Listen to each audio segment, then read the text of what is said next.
The afternoon sun beat down relentlessly on the cracked pavement of the city street, casting long shadows that danced with the hurried steps of pedestrians.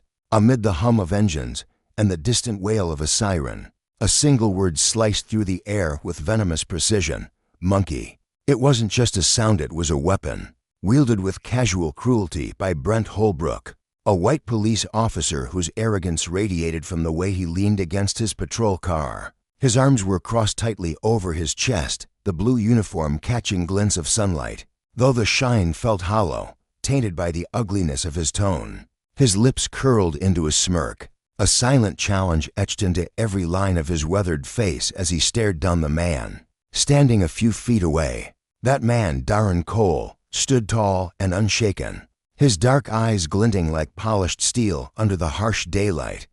The insult hung between them, heavy and deliberate, but Darren didn't flinch. His tailored suit hugged his frame impeccably, the crisp white shirt a stark contrast to the gritty surroundings, his polished shoes gleaming as if they'd never touched the dirt of this world.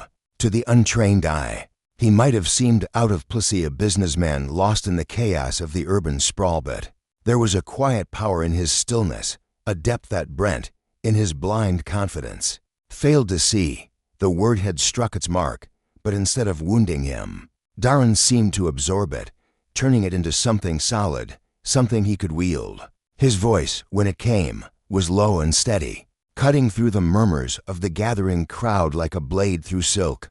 "Did you just call me a monkey?" Brent's sneer widened, his hand brushing the holster at his hip with a lazy menace that spoke of years spent intimidating others into submission. "Yeah, I did," he drawled, his voice thick with mockery, dripping with the kind of disdain that comes from believing you're untouchable. "What are you gonna do about it?" The question lingered, taunting, as if Brent were daring the universe itself to prove him wrong. Around them, the street-paused vendors stopped haggling, passers-by halted mid-step, some fumbling for their phones while others whispered to their neighbors. The air crackled with anticipation, a live wire ready to spark. Darren took a single step forward, and the crowd parted instinctively, their collective breath held as if they could sense the shift in the tide. His gaze never wavered, locking onto Brent's with an intensity that made the officer's bravado flicker. "If only for a heartbeat." "You really don't know who I am, do you?" Darren asked, his tone calm but weighted with a gravity that seemed to pull the world in closer. Brent barked out a laugh, sharp and grating, like glass shattering against stone. "Should I? What, you some big-shot lawyer? That fancy suit supposed to scare me?" His words were a shield, flimsy and hastily thrown up, but they couldn't hide the faint tremor in his stance, the subtle crack in his armor. Before Darren could respond, a young officer pushed through the throng, his face flushed with unease. "Brent," he said, his voice tight, almost pleading, "maybe you should cool it." His name was Kyle Jennings, a rookie still green enough to believe in the ideals scrawled in training manuals, though the weight of the precinct's unspoken rules was already pressing down on his narrow shoulders. Brent whirled on him, his eyes flashing with irritation. "Shut it, rookie," he snapped, his bravado swelling to fill the space. Though it rang hollow under the scrutiny of so many eyes, Kyle shrank back, his hands twitching nervously at his sides. But the interruption had shifted something. Brent's confidence now seemed forced, a performance teetering on the edge of collapse. Turning back to Darren, Brent jutted his chin forward, his voice rising with a mix of defiance and frustration. "Go ahead, say whatever you've got, then get the hell out of my face." The crowd leaned in, their whispers growing louder, a ripple of excitement spreading as Darren took another measured step closer. His presence filled the space, commanding without effort, his silence more powerful than any shout. When he finally spoke, his words were soft, almost gentle, yet they carried the weight of a promise. "Let's just say," he began, a faint smile tugging at the corner of his lips, "you'll be seeing me again. Very soon." The statement hung there, ominous and unshakable, a storm cloud rolling in slow and deliberate. For a fleeting moment, Brent's smirk faltered, replaced by a shadow of doubt that crept into his eyes. The crowd buzzed with speculation, their voices a low hum of curiosity and judgment. Darren turned then, his movements smooth and unhurried, his polished shoes clicking against the pavement as he walked away. Brent shouted after him, his voice cracking with frustration. "Hey." But Darren didn't look back. His footsteps echoed, steady and sure, as he melted into the chaos of the city, leaving behind a street alive with whispers. As the tension dissolved, the onlookers began to drift apart. A young woman, her phone still clutched in her hand after recording the exchange, leaned toward her friend. Her voice hushed but urgent. "He's not just gonna let this slide, is he?" Her companion, a weary man with a furrowed brow, nodded slowly, his eyes lingering on Brent. "Nope. That guy's got something up his sleeve." Brent, meanwhile, stood rigid by his patrol car, his jaw clenched tight, his knuckles whitening as he gripped the door handle. The stares of the crowd bore into him, some disapproving, others openly hostile. A voice rang out, sharp and unafraid. "Shouldn't talk to people like that, officer." Another chimed in, quieter but no less cutting. "That's the problem with cops these days." Brent muttered under his breath, his words a bitter tangle of defiance and denial. "Damn suits always think they can tell us how to do our jobs." But beneath the bluster, a cold unease was taking root, slithering through his gut like a snake. Something about the man's quiet certainty in his voice, the unshakable calm in his demeanor gnawed at Brent's mind. He shoved the feeling down, slamming the car door as he climbed inside, but it lingered, a splinter he couldn't dislodge. Darren, meanwhile, walked with purpose, his mind already turning over the confrontation like a chess player studying the board. The insult had been a spark, but what came next would be the fire. He wasn't just any man who was the newly appointed chief of police, a title he'd earned through years of grit and determination, climbing a ladder slick with prejudice and doubt. At 42, Darren Cole had seen enough of the world to know that justice wasn't handed out, it was forged.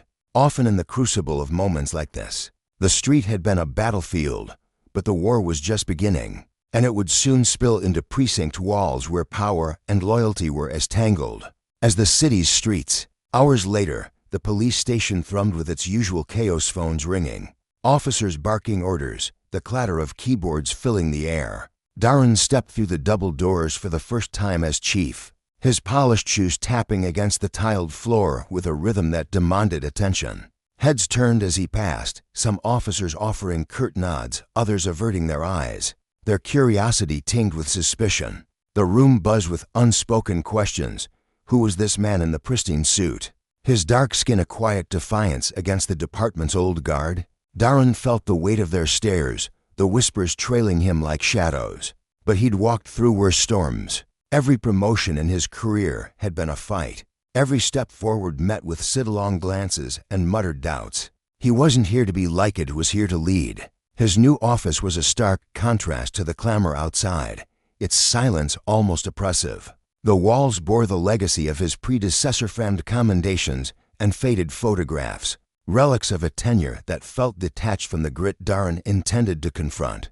The desk was spotless, the leather chair stiff and unwelcoming, but he settled into it with a quiet resolve. Opening the first file from a towering stack, he began to read performance reviews, complaints, commendations, his sharp eyes tracing patterns that others might have missed. Some officers shone with spotless records, others carried stains that hinted at deeper rot. One name surfaced again and again, Brent Holbrook, a recurring note in a discordant symphony. Outside, Brent held court by the coffee station, his voice booming over the chatter of the bullpen. A cluster of officers orbited him, drawn by his brash energy. "Can you believe that guy?" he said, leaning back against the counter, a styrofoam cup dangling from his hand. "Comes out of nowhere, acting like he's somebody, throwing attitude like he owns the damn city. But he's one of those activist types, big talk, no respect." A few officers chuckled, their laughter a thin veneer over their unease. Tim Grayson, Brent's shadow and staunchest ally, smirked from his perch on a nearby chair. A seasoned officer with a record clean as a whistleat. Least on paper, Tim's reputation for bending rules was an open secret. Let him have his fun, Tim said, his voice smooth as oil. "He'll figure it out eventually." But not everyone was entertained. Kyle Jennings lingered at the group's edge, his youthful face tight with discomfort. "Brent," he ventured, his voice barely above a whisper. "Maybe you shouldn't." Brent's hand sliced through the air, cutting him off. "Relax, rookie. You'll learn soon enough these people. They're all the same. Soft. You can't do this job worrying about feelings. Kyle fell silent, his fingers twisting around a pen. But the tension in his eyes lingered, a quiet rebellion brewing beneath his deference. Across the room, Darren made his rounds, his approach deliberate but unassuming. He stopped at desks, introducing himself with a handshake and a steady gaze, his questions probing yet disarming. "How's that case coming along?" he'd ask. "Or what's the toughest part of the job here?" Some officers opened up, eager to impress. Others gave curt replies, their shoulders stiff with resistance. When he reached Kyle's desk, he paused, noting the young man's nervous fidgeting. "Officer Jennings, right?" Darren's voice was warm but firm, a lifeline extended through the storm. "Yes, sir," Kyle replied, his eyes darting toward Brent, who watched from a distance with a predator's focus. Darren leaned in slightly, lowering his voice. "If there's ever something you need to say, my door's open. Don't forget that." Kyle nodded, quick and mechanical, but the offer lingered in his mind like a beacon. Brent sauntered over moments later, his grin sharp and hollow. "Careful, rookie," he muttered, clapping a hand on Kyle's shoulder with just enough force to make it sting. "Don't get too cozy with the boss. That's not how things work around here." Kyle swallowed hard, his silence a shield, but his thoughts churned with a mix of fear and defiance. By midday, Darren had seen enough to map the terrain.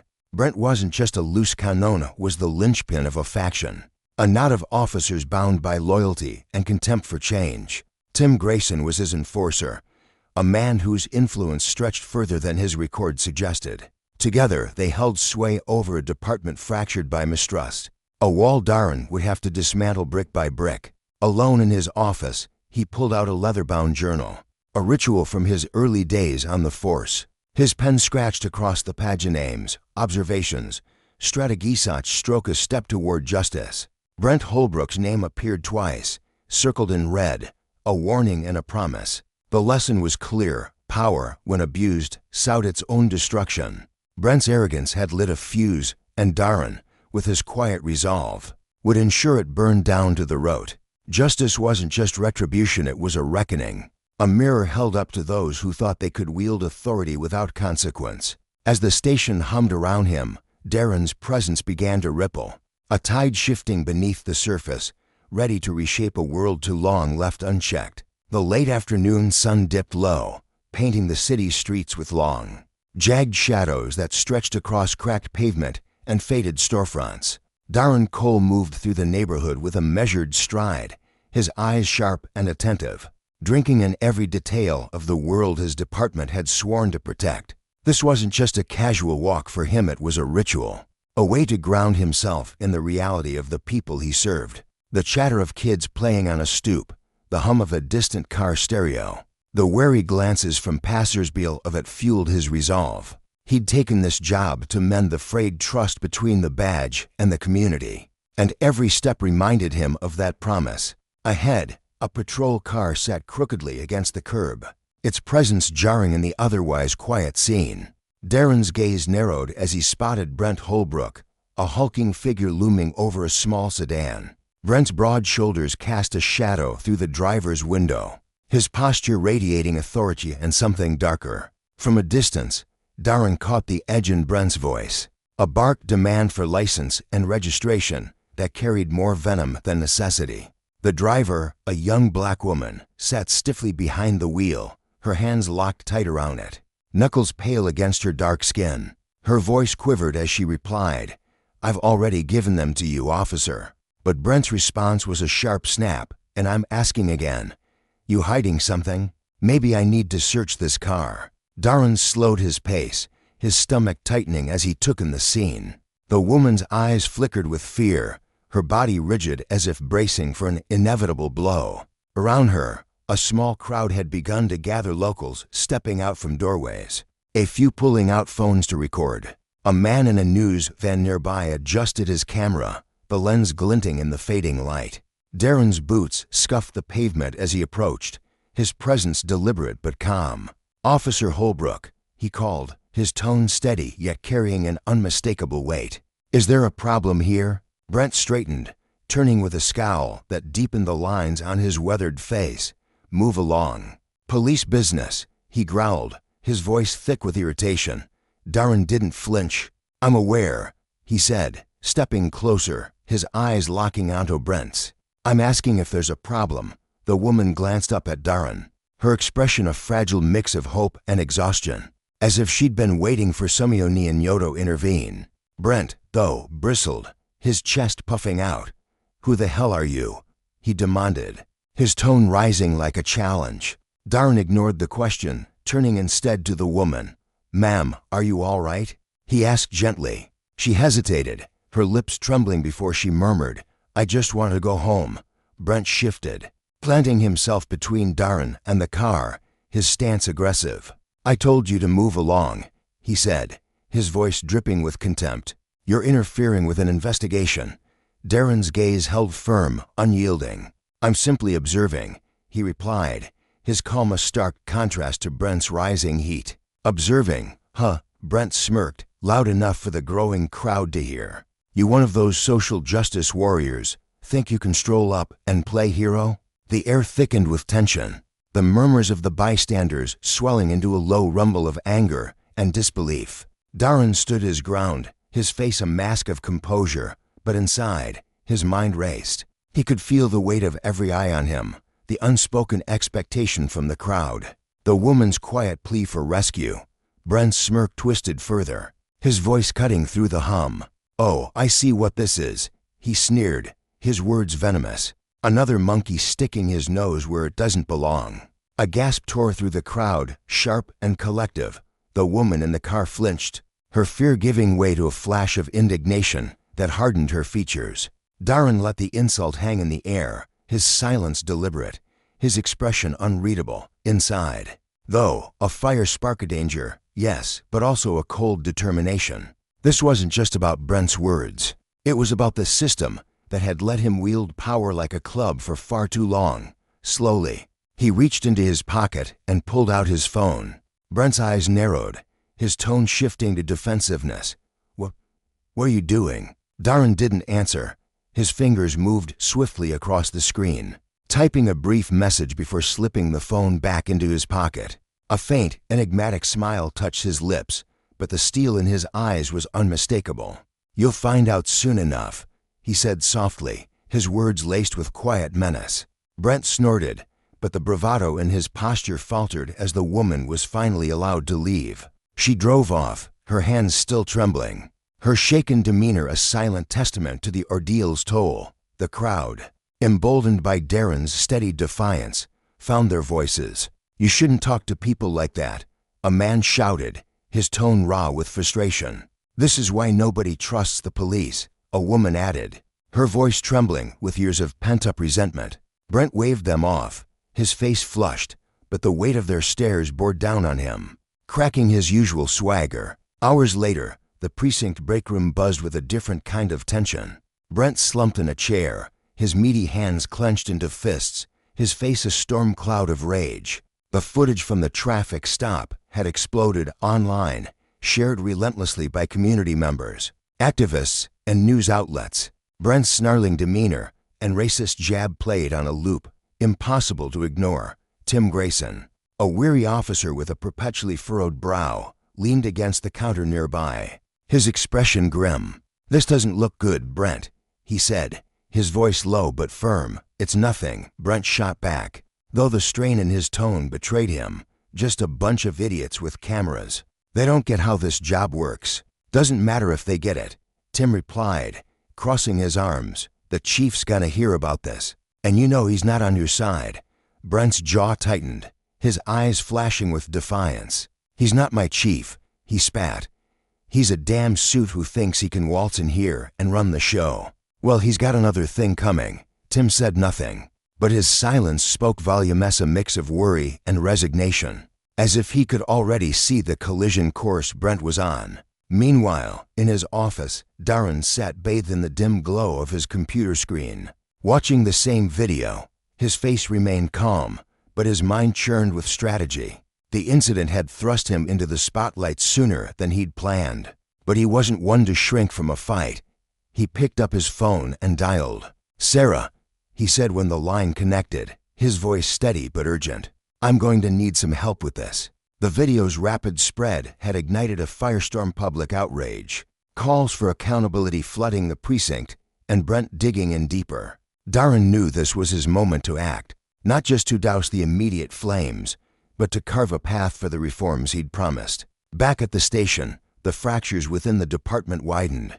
Sarah Lopez stood outside Darren's office, her heart pounding as she wrestled with indecision. She was a tenacious officer, her quiet resolve forged through years of navigating a system that rewarded silence over truth. She'd seen Brent's behavior up close, his bullying, his unchecked aggression, but survival had taught her to keep her head down. Now, though, something stirred in her, a flicker of hope she hadn't felt in years. When she finally knocked, Darren looked up, his expression warm yet serious. "Officer Lopez," he greeted, gesturing to a chair. "Come in." Sarah hesitated, her fingers brushing the edge of the doorframe before she stepped inside.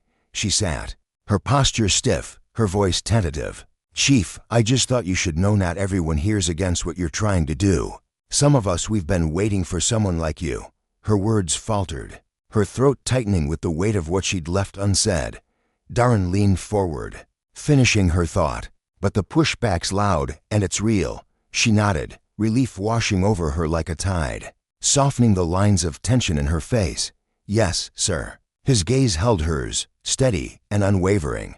"Then let's work together to change that," he said, his voice a quiet vow. Sarah felt a surge of something unfamiliar, trust, maybe, or the faint promise of justice. She'd spent so long bracing for disappointment that this felt almost foreign, fragile yet intoxicating. As Darren built these fragile alliances, Brent's defiance grew louder, more reckless.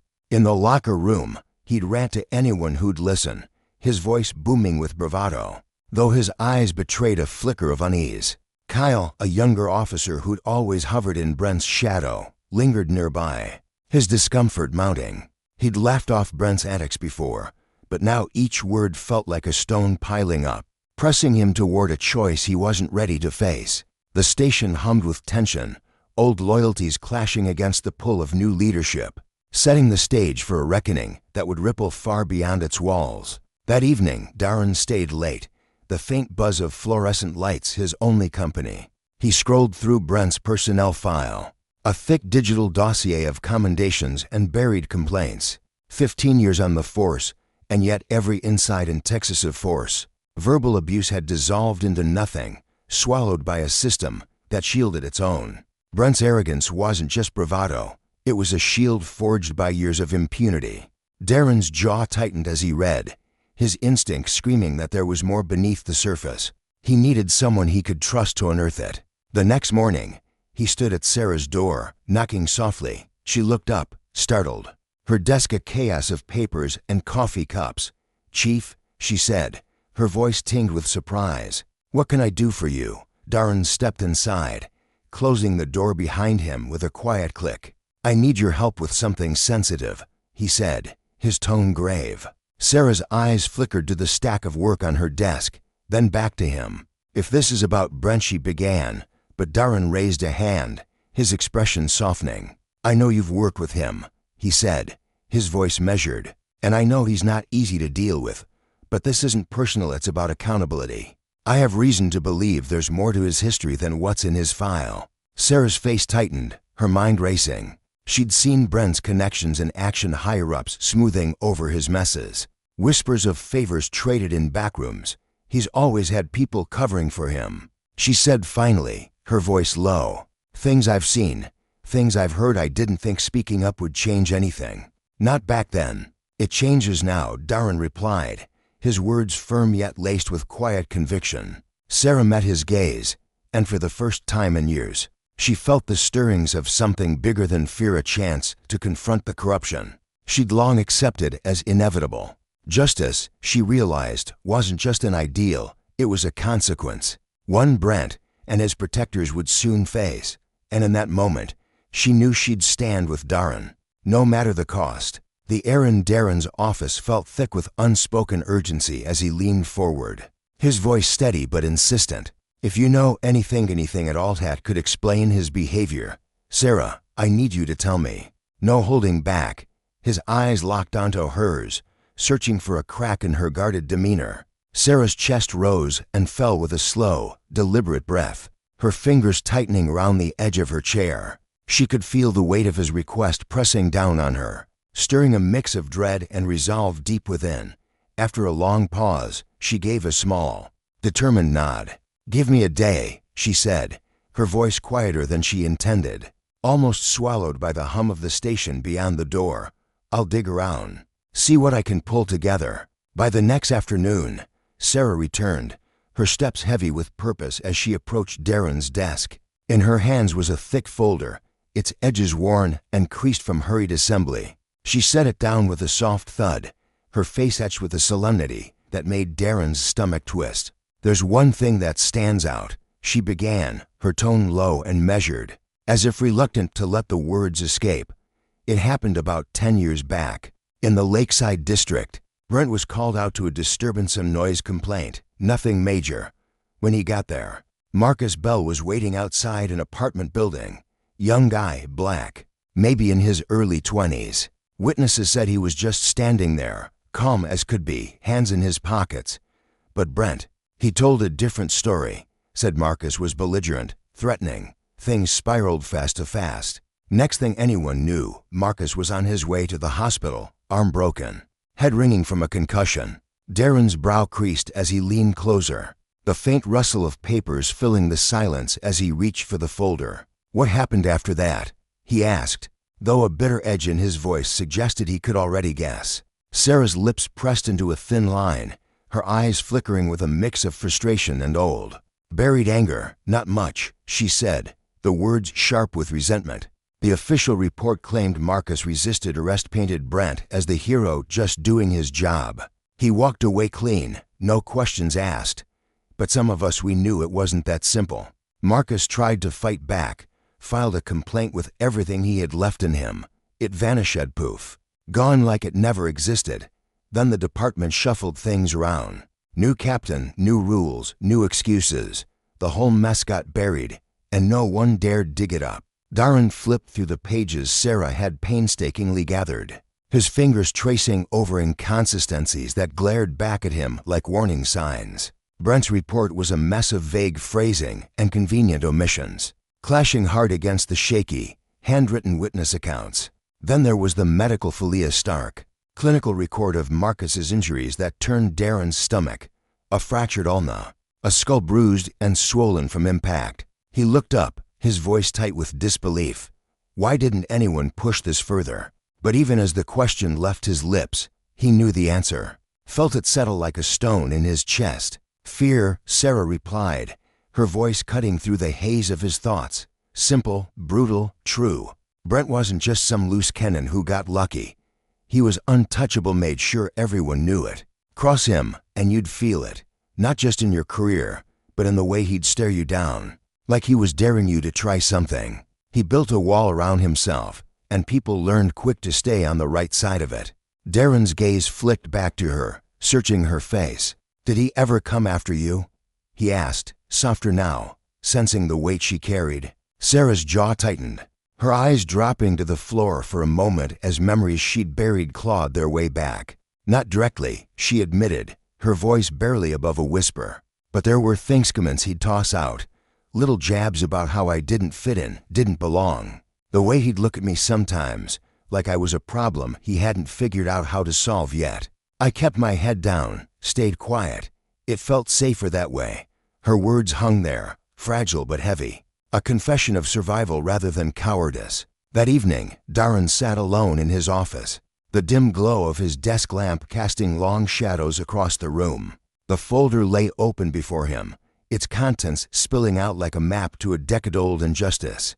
The deeper he dug into Marcus Bell's case, the more he saw in it just one man's brutality, but a whole system that had propped Brent up year after year. Every discrepancy, every hushed whisper from a witness too scared to speak louder, pointed to a truth Darren couldn't ignore. This wasn't an isolated incident. It was a pattern woven into the fabric of the department, and pulling at one thread threatened to unravel it all. Meanwhile, across town, Brent Holbrook slouched in a worn leather booth at a dimly lit bar, the faint clink of glasses and murmur of voices blending into a dull hum around him. A half-empty beer sat in front of him, condensation pooling on the table as he stared into it, lost in thought. Beside him, Tim Grayson nursed his own drink, his broad shoulders hunched as he listened to Brent's low, restless muttering. "Something's off," Brent said, his voice rough with unease. "That new guy, Cole's poking around. I can feel it, like a damn bloodhound sniffing too close." His fingers tightened around the glass, knuckles whitening. Tim raised an eyebrow, his expression skeptical but curious. "So what? He's got nothing solid on you." Brent's laugh was sharp, humorless, and he slammed his glass down hard enough to make the table shudder. "Not yet," he snapped, his eyes glinting with a mix of defiance and paranoia. "But if he keeps digging, he might stumble onto something. And if he does, I'm not sinking alone. You hear me?" Tim's frown deepened, his silence stretching out as he studied Brent's tense frame. The air between them thickened with unspoken questions, but Tim said nothing, just took another slow sip of his beer. The next morning, Darren summoned Sarah back to his office, his voice firm but laced with a quiet urgency. "I need to talk to Marcus Bell," he said, leaning against his desk, arms crossed. "Can you track him down?" Sarah nodded, her mind already racing through old contacts and half-remembered leads. "Last I heard, he left the state wanted to put as much distance as he could between him and this place. But I'll make some calls, see what I can find." As she turned to leave, Darren picked up the phone, dialing internal affairs with a steely resolve. "I've got files I need you to look over," he told the voice on the other end. "And I want this investigation locked down tight, no leaks, no shortcuts." With the evidence of Brent's past now in his hands, Darren felt a fire kindling inside him, a renewed sense of purpose. That burned brighter with every page he turned. But he wasn't naive. Exposing this wouldn't just ruffle feathers, it would ignite a war. Brent wouldn't fade quietly into the shadow-shed fight, claw and drag down anyone he could. The next step would be a chess move, precise and unyielding, aimed at shattering the silence that had shielded him for so long. The conference room buzzed with restless energy as officers packed in, some perched on chairs, others leaning against the walls with arms folded tight across their chests. The air was heavy, charged with anticipation and a faint undercurrent of unease. At the front, Darren Cole stood tall, his presence commanding despite the storm brewing in the faces before him. In his hands, he held a stack of documents, blueprints for the reforms he'd spent sleepless nights crafting. "Thank you for being here," he began, his voice cutting through the low hum of the room like a blade. "This department has a legacy worth honoring, but it's also got shadows we can't keep pretending don't exist." He paused, letting the weight of his words settle, his eyes sweeping over the crowd. A few officers nodded, their faces tight with cautious agreement. But Brent Holbrook lounged in his seat, a smirk tugging at his lips as he crossed his arms, daring Darren to push further. "Starting today," Darren continued, his tone unwavering, "we're rolling out changes to bring light into those shadows. Mandatory sensitivity training for every officer, to confront bias head-on and rebuild trust with the people we serve. Weekly reviews of body camera footage by an independent oversight team, and zero tolerance now for discrimination, whether it's on the clock or off. No exceptions." A ripple of murmurs spread through the room, some officers shifting uncomfortably, others like Sarah sitting still, her quiet strength a stark contrast to the growing tension. Brent's chuckle broke through the noise, loud and deliberate, slicing the air like a taunt.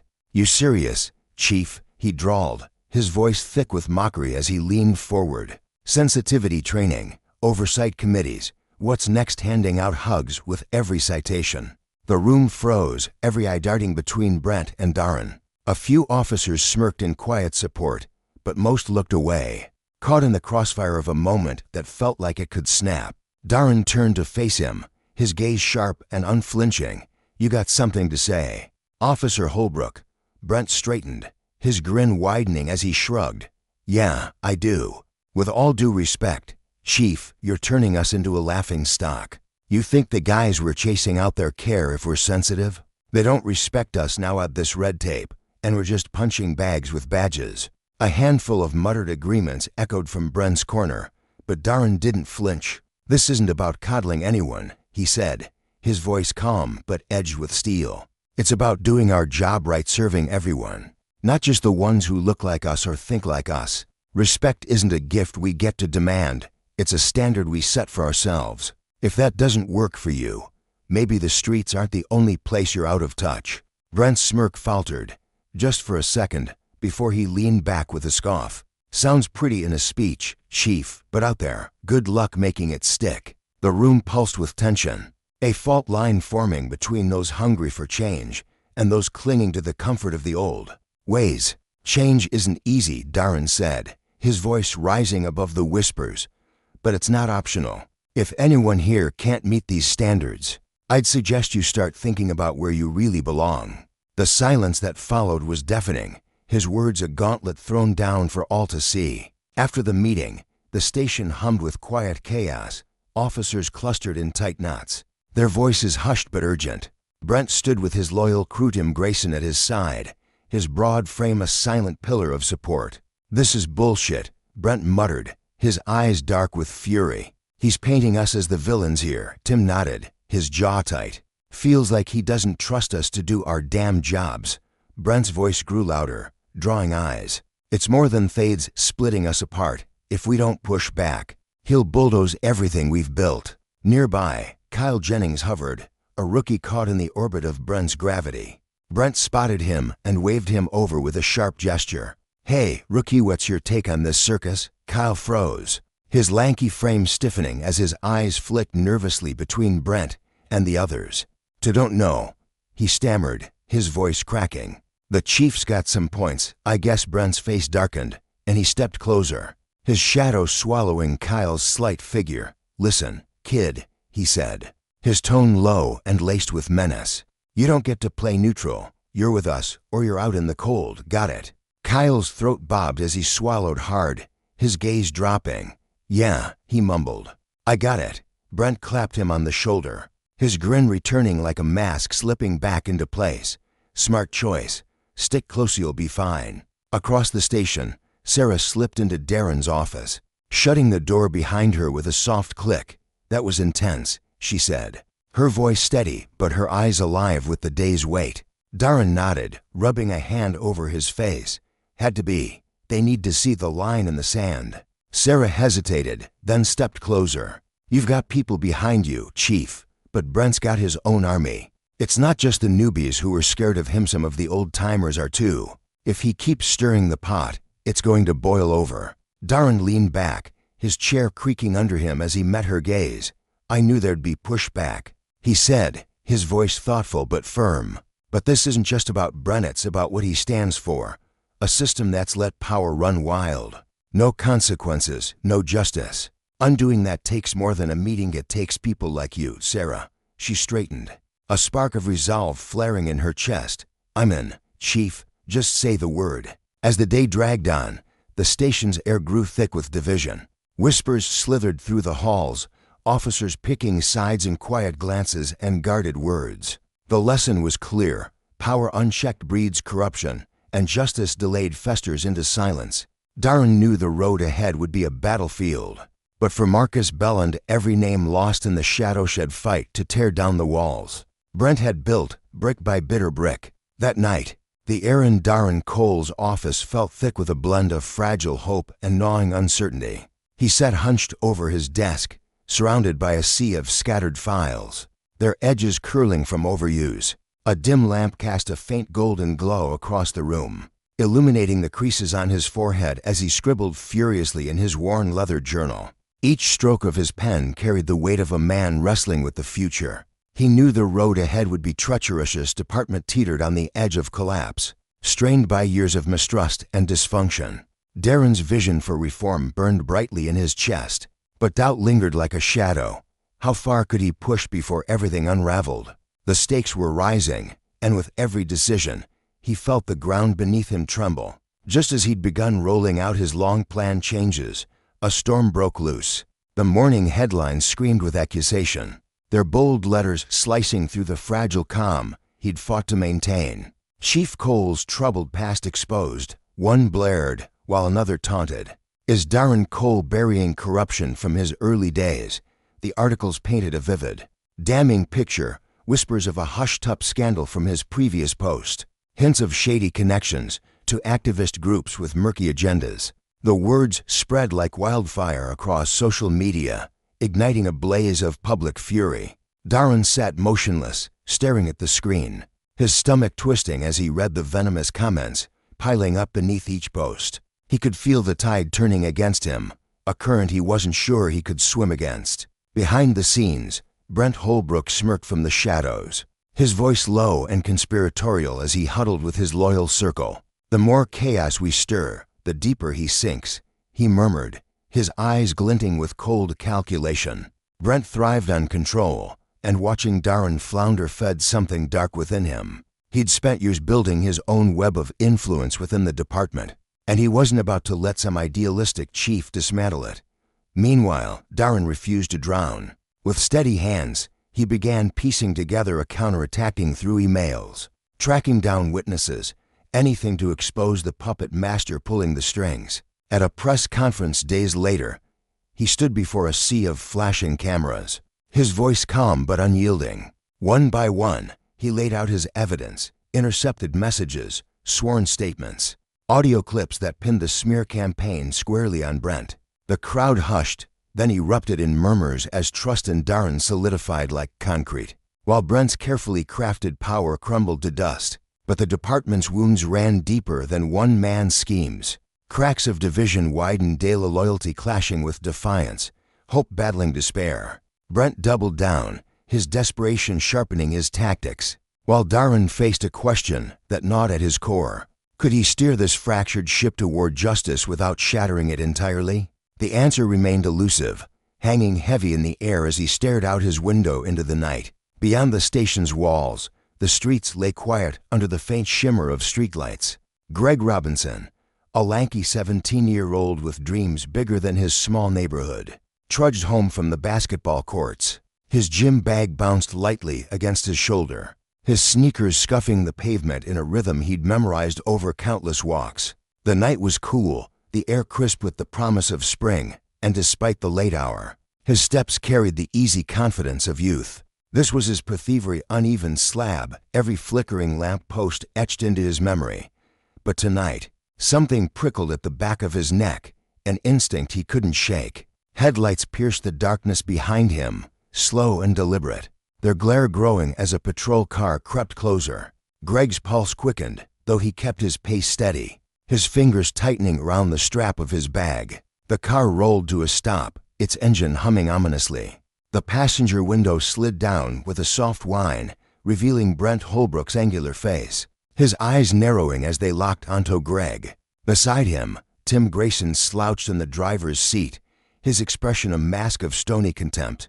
"Hey, kid," Brent called, his voice cutting through the stillness like a blade. "What are you doing out here so late?" Greg froze, his breath catching in his throat. "Just heading home," he answered, forcing his tone to stay even, though his heart hammered against his ribs. Brent's lips twitched into a smirk as he glanced at Tim, a silent signal passing between them. Without a word, Brent swung the door open and stepped out, his boots thudding against the asphalt. "You look suspicious to me," Brent said, his tone laced with mockery as he loomed closer. "Maybe we should check that bag." "Got anything you shouldn't?" Greg took a cautious step back, his grip on the bag tightening. "No, sir. It's just my basketball stuff." Brent's eyes gleamed with skepticism, his voice dripping with false curiosity. "Is that so? Then you won't mind if we take a look?" Greg's mind raced, a flicker of defiance sparking within him. "I haven't done anything wrong. Can I?" Just before he could finish, Brent lunged, seizing Greg's arm with a grip like iron and yanking him forward. "What's the matter? Got something to hide?"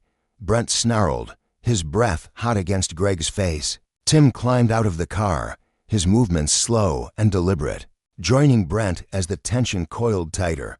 Greg squirmed, his sneakers scraping the pavement, but Brent's hold only grew fiercer. "Stop resisting," Brent barked, slamming Greg's chest against the hood of the patrol car with a force that knocked the air from his lungs. "I'm not resisting," Greg gasped, panic clawing at his throat as pain radiated through his body. "Please, I didn't do anything." Tim watched, his face impassive. Though a faint mutter slipped from his lips, maybe this'll teach him some respect. Across the street, a passerby slowed, their phone trembling in their hand as they recorded the Cenebrant's rage. "Greg's, please." Tim's chilling indifference captured in shaky, unforgiving light. The chaos unfolded in a blur.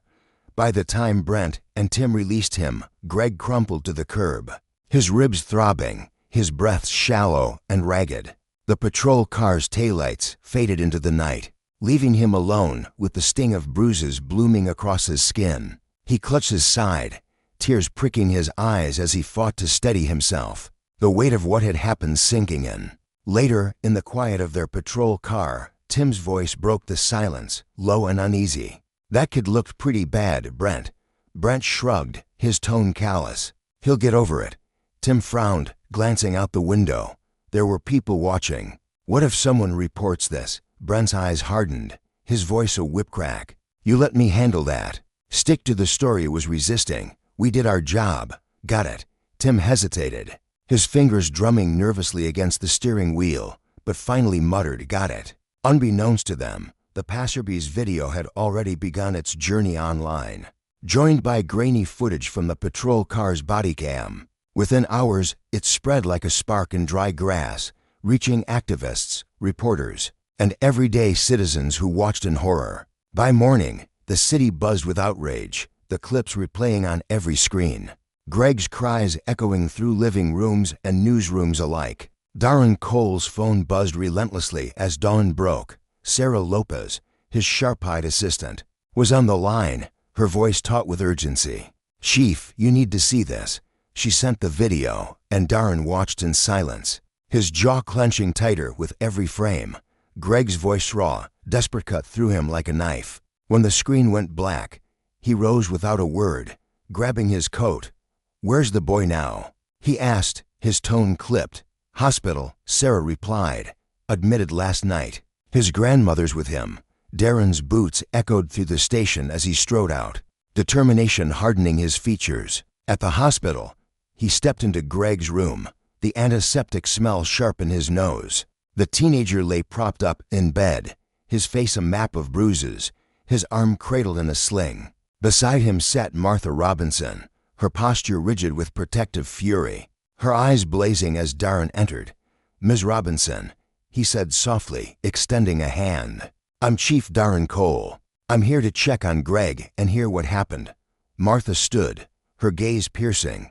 "Chief Cole, huh, funny how you show up now, after they've already laid hands on my grandson. Where were you last night?" Her words stung, sharp and deserved. But Darren met her eyes without flinching. "I'm sorry for what happened," he said, his voice steady but heavy with regret. "I can't undo it, but I swear I'll get to the bottom of this." Greg shifted, wincing as he spoke, his voice hoarse but firm. "They said I look suspicious. I wasn't doing anything, just walking home." Martha's hand settled on his shoulder, a shield against the world. "This has to stop, Chief," she said, her tone fierce. "It's not just Greg. Kids in this neighborhood can't even step outside without fear. They're terrified of their own streets." Darren nodded, a solemn vow forming in his chest.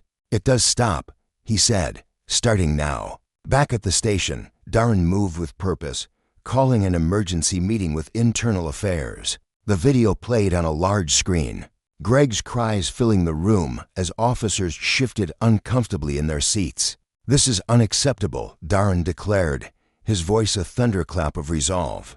"I want a full investigation into Officers Holbrook and Grayson Every report. Every frame of footage from last night. Leave no stone unturned." Outside, the public's anger swelled.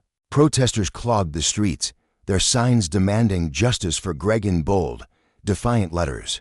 Social media erupted, hashtags like #JusticeForG trending as the city's pulse quickened with calls to oust Brent and Tim. In the break room, Brent lounged with a sneer, his eyes fixed on the TV broadcasting the protests. "Look at this circus," he scoffed, tossing a crumpled napkin at the screen.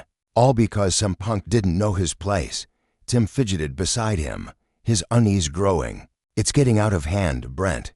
Maybe we should." Brent cut him off. his voice sharp. "What? Apologize? Admit we screwed up? Hell no.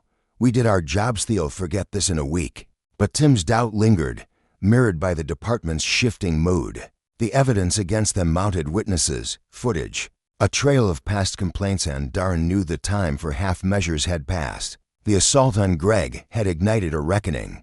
Darren launched a sweeping investigation into Brent and Tim's conduct, confronting them head-on as the battle for accountability roared to life. Justice, he realized, wasn't just a goal, it was a lesson carved in the consequences of power unchecked. Brent's arrogance had toppled empires before, and now it threatened to drag him down, while Greg's bruised but unbroken spirit stood as a testament to resilience. For Darren, every step forward was a fight to prove that authority could heal as fiercely as it could harm. The air in the precinct felt heavy, saturated with the kind of tension that clung to every corner like damp fog.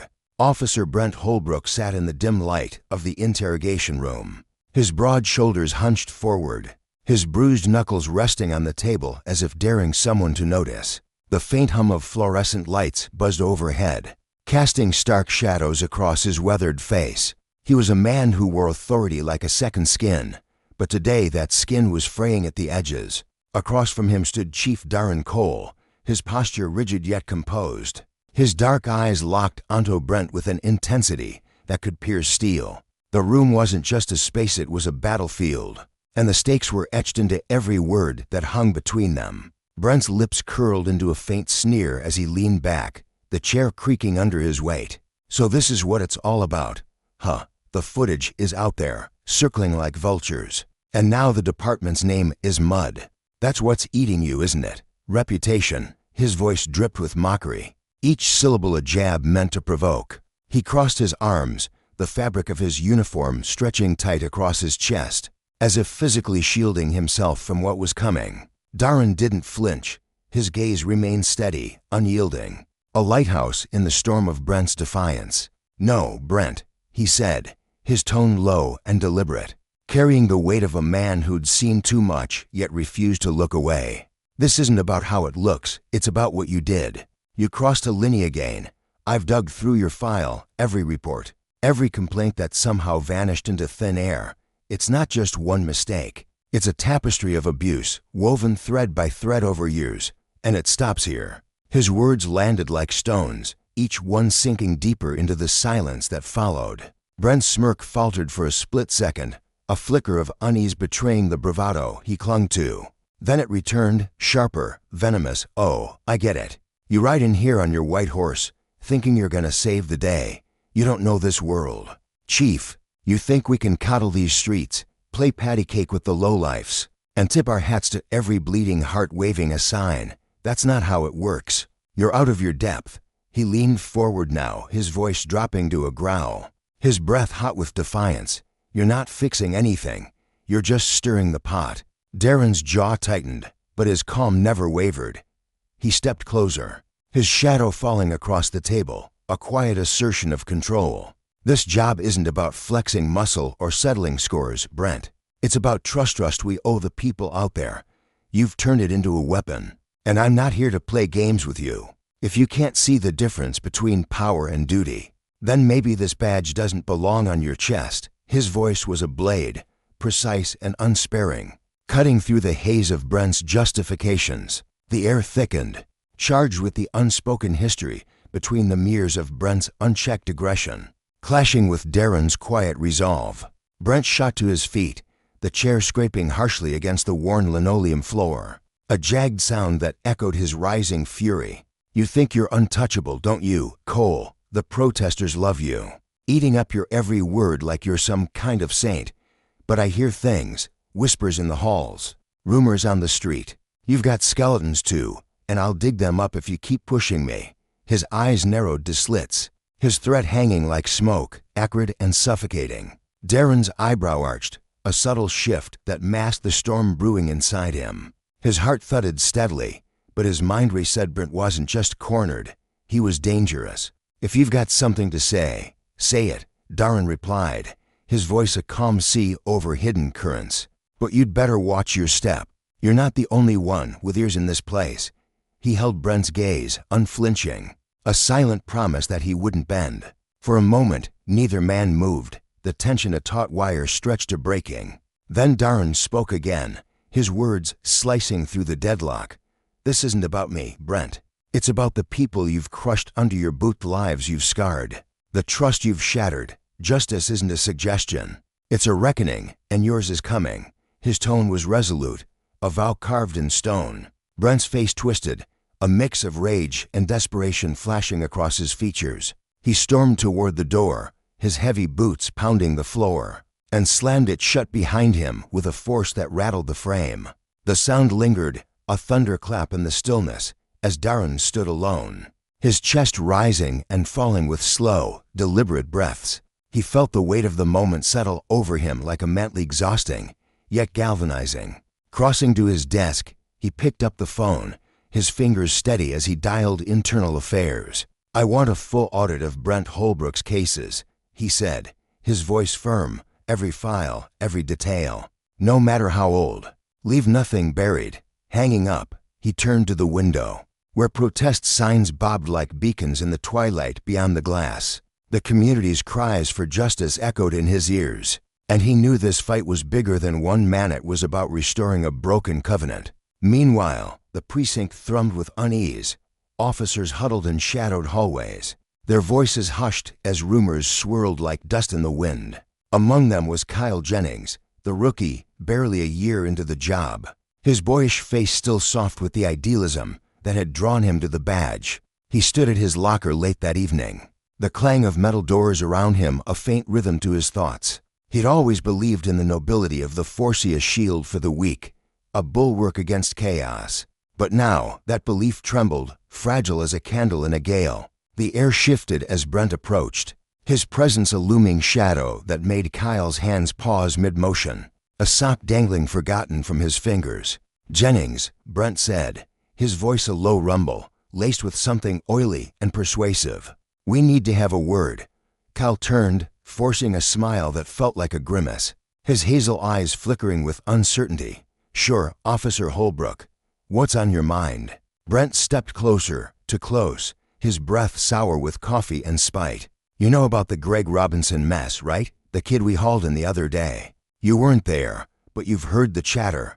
Kyle nodded faintly, his throat tightening. "Yeah, I heard some stuff," he managed, his voice barely above a whisper. Brent waved a hand, dismissive yet commanding. "Doesn't matter if you saw it. What matters is internal affairs poking around. We need a story that holds water, something clean. You were nearby, so you tell them the kid was wild, swinging at us, resisting every step. We did it by the numbers, you hear me?" His tone hardened, his friendliness peeling away to reveal the steel beneath. Kyle's stomach churned, a cold sweat prickling his skin. "But wasn't there a video?" he asked, his words tentative, probing.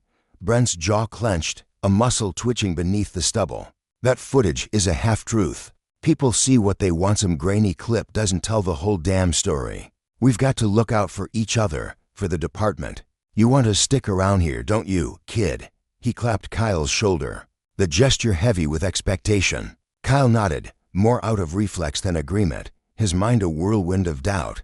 That night, he lay awake in his cramped apartment, the city's hum seeping through the walls. Shadows danced across the ceiling as he wrestled with his conscience. Brent's words pressed down on him, a suffocating weight. But Darren's echoed, "To my door's always open if you need to talk." By dawn, resolve had settled in his bones like frost. He couldn't bury the truth, not for Brent, not for anyone. In the pale morning light, Kyle stood at Darren's office door, his knock hesitant but determined. "Comin'," Darren called, looking up from a sprawl of files, his brow creasing with concern as he saw Kyle's drawn face. "Sit down, Jennings. What's eating at you?" Kyle sank into the chair, his hands twisting together, his voice trembling as he spoke. "It's about Greg Robinson, Chief. Brent, he cornered me last night. Wanted me to lie to internal affairs, say the kid was fighting back, that they followed protocol. But I know that's not what happened. I can't do it, sir. I can't lie." His eyes dropped, shame and fear warring within him. Darren leaned forward, his expression softening, but his resolve unshaken. "You did the right thing coming here, Kyle. I know it feels like you're caught in a vice, But this is bigger than one incident. It's about what this badge stands for. You're choosing justice over fear, and that's no small thing." His words were a lifeline, steadying Kyle's fraying nerves. With a shaky breath, Kyle met his gaze.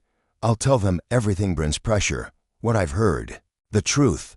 Darren nodded, a flicker of pride in his eyes. "Good. Let's get internal affairs on this now." Within hours, Kyle sat with investigators, his voice growing stronger with each detail he shared. Brent's coercion, the whispers of other officers, the pieces of a puzzle snapping into place. Word of Kyle's stand rippled through the precinct like a shockwave. In the break room, Brent slammed his mug down, coffee sloshing over the rim, his face a mask of fury.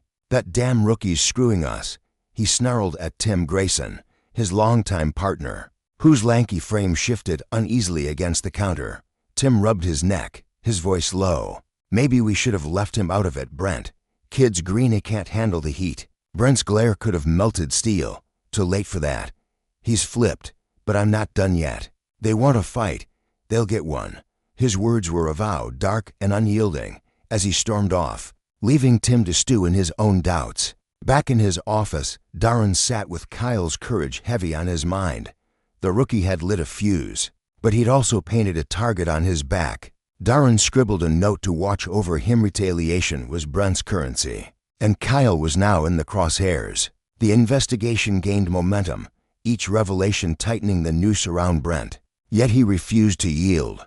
His fury simmered, a tempest gathering strength, as he sought allies in the shadows, men with influence, men who could twist the truth to his favor. The precinct stood on a knife's edge, its soul laid bare. For Darren, this was a crusade to rebuild what corruption had eroded, a lesson in justice's unyielding demand. For Brent, it was a desperate bid to cling to power, heedless of the wreckage left behind. And for Kyle, it was a baptism by fire, a young man thrust into the crucible where ideals met consequence. The battle lines were etched deep, and the fight for what was right had only just begun. The air was thick with tension as Darren Cole, a man driven by an unshakable resolve to reform a broken system, found himself facing Councilman Victor Langston. Langston was no ordinary adversary. He was a cunning, self-interested politician who wore his arrogance like a finely tailored suit. His sharp features and piercing gaze betrayed a mind always calculating the next move, his every word dripping with the confidence of a man who'd spent years rigging the game in his favor. Known across the city for fiercely guarding the established order, Langston had built a fortress of influence, propped up by wealthy donors who thrived under the lax oversight of the Alack Police Department. To him, Darren's push for change wasn't just an annoyance, it was a direct threat to the comfortable empire he'd cultivated. His impatience with Darren simmered beneath a polished exterior, a disdain he barely bothered to conceal. Their meeting unfolded in the shadowy seclusion of a high-end restaurant, far from prying eyes. The place oozed luxury. Gleaming chandeliers cast a warm glow over mahogany tables, while the soft clink of crystal glasses and the murmur of privileged voices created a cocoon of secrecy. They sat in a corner booth, the plush leather seats swallowing them into its depths, the hum of the room masking their hushed exchange. Langston swirled the amber whiskey in his glass, the ice clinking faintly as he fixed Darren with a steely look. "Holbrook," he drawled, his voice smooth but edged with mockery. "You've dug yourself into quite a hole, a real mess." Brent Holbrook leaned back, his smirk a fragile mask over the desperation clawing at his insides. Once a respected figure in the department, he now felt the ground shifting beneath him, his influence slipping through his fingers like sand. Darren's reforms had stripped him of the unchecked power he'd wielded for years, and the bitterness had festered into something dark. "I wouldn't call it a mess," Brent replied, his tone light but strained, as if convincing himself as much as Langston. "It's a challenge, and I'm more than capable of handling it." His fingers tightened around his own drink, the condensation slick against his palm, betraying the nerves he fought to hide. Langston arched an eyebrow, his lips curling into a faint, predatory smile. He leaned in closer, his voice dropping to a conspiratorial whisper that carried the weight of a loaded gun. "And where do I fit into this little challenge of yours?" His eyes glinted with curiosity and calculation. A man who thrived on deals struck in the shadows. Brent's grin widened, though it didn't reach his eyes. He could feel the adrenaline coursing through him, the thrill of plotting his comeback. "Cole's got the media eating out of his hand right now," he said, his words sharp with resentment. "But it's a house of cards, one gust, and it's done. We just need something big to prove he's drowning in the job. If the department looks like it's spiraling into chaos, the blame falls on him. The public will turn, and they'll beg for someone else to take the reins." Langston tilted his head, his mind already spinning through possibilities. He savored the taste of his whiskey as he mulled it over, the burn in his throat mirroring the spark of intrigue in his chest. "What kind of something are we talking about?" he asked, his voice low and deliberate, each syllable laced with the promise of complicity. "I've got a few tricks up my sleeve," Brent replied, his grin turning sly. He leaned forward, elbows on the table, his posture radiating a false confidence. "All I need is your backing when the smoke clears. Once Cole's out, we can steer the department back to how it's supposed to be, how it's always been." His eyes gleamed with the nostalgia of a time when loyalty meant silence and power meant control. Langston nodded slowly, his expression unreadable but his mind racing. He saw the potential not just to bury Darren, but to tighten his own grip on the city. "You take care of the dirty work," he said finally, his tone as smooth as the whiskey in his glass. "I'll make sure the right people start asking all the wrong questions when the moment's ripe." The pact was sealed with a subtle clink of their glasses, a toast to corruption disguised as camaraderie. The plan sprang into motion with ruthless precision.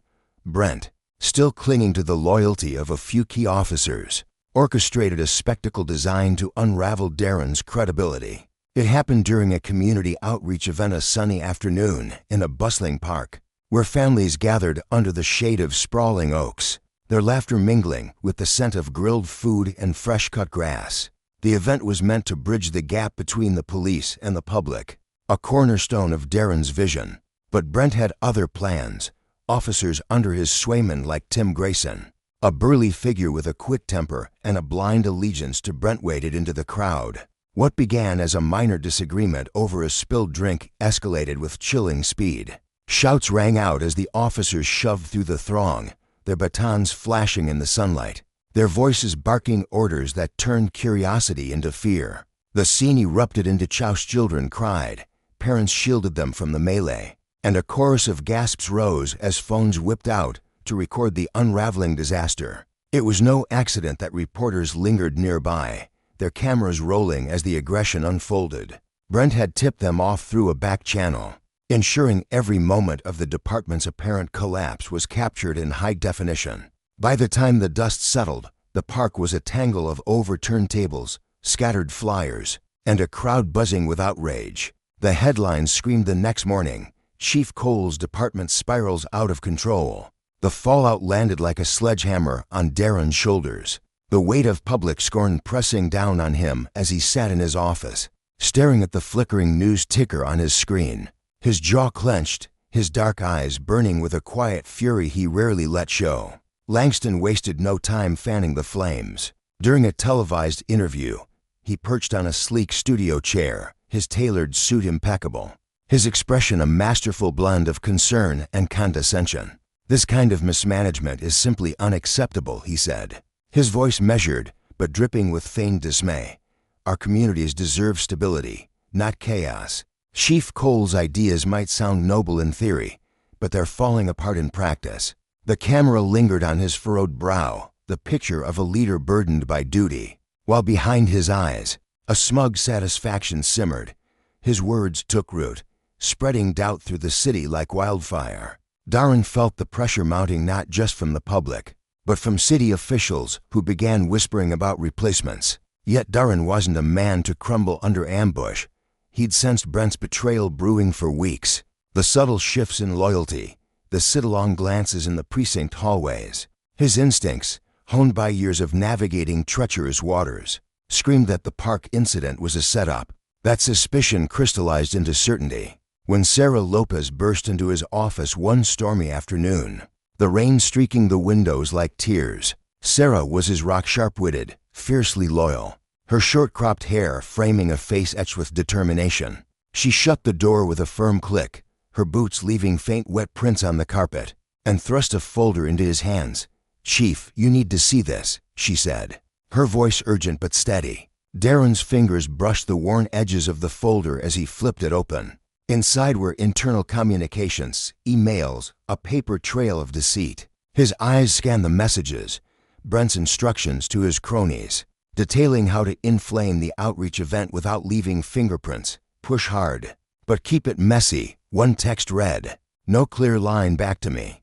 Darren's jaw tightened until it ached, his calm exterior masking the storm raging within. "He planned this," he said, his voice low and icy, each word a shard of realization. "Brent set me up to take the fall." Sarah nodded, her arms crossed as she paced the small office, her boots tapping a restless rhythm. "That's not all," she added, her tone sharpening. "I dug deeper. He's been meeting with Langstonkwe at little chats off the books.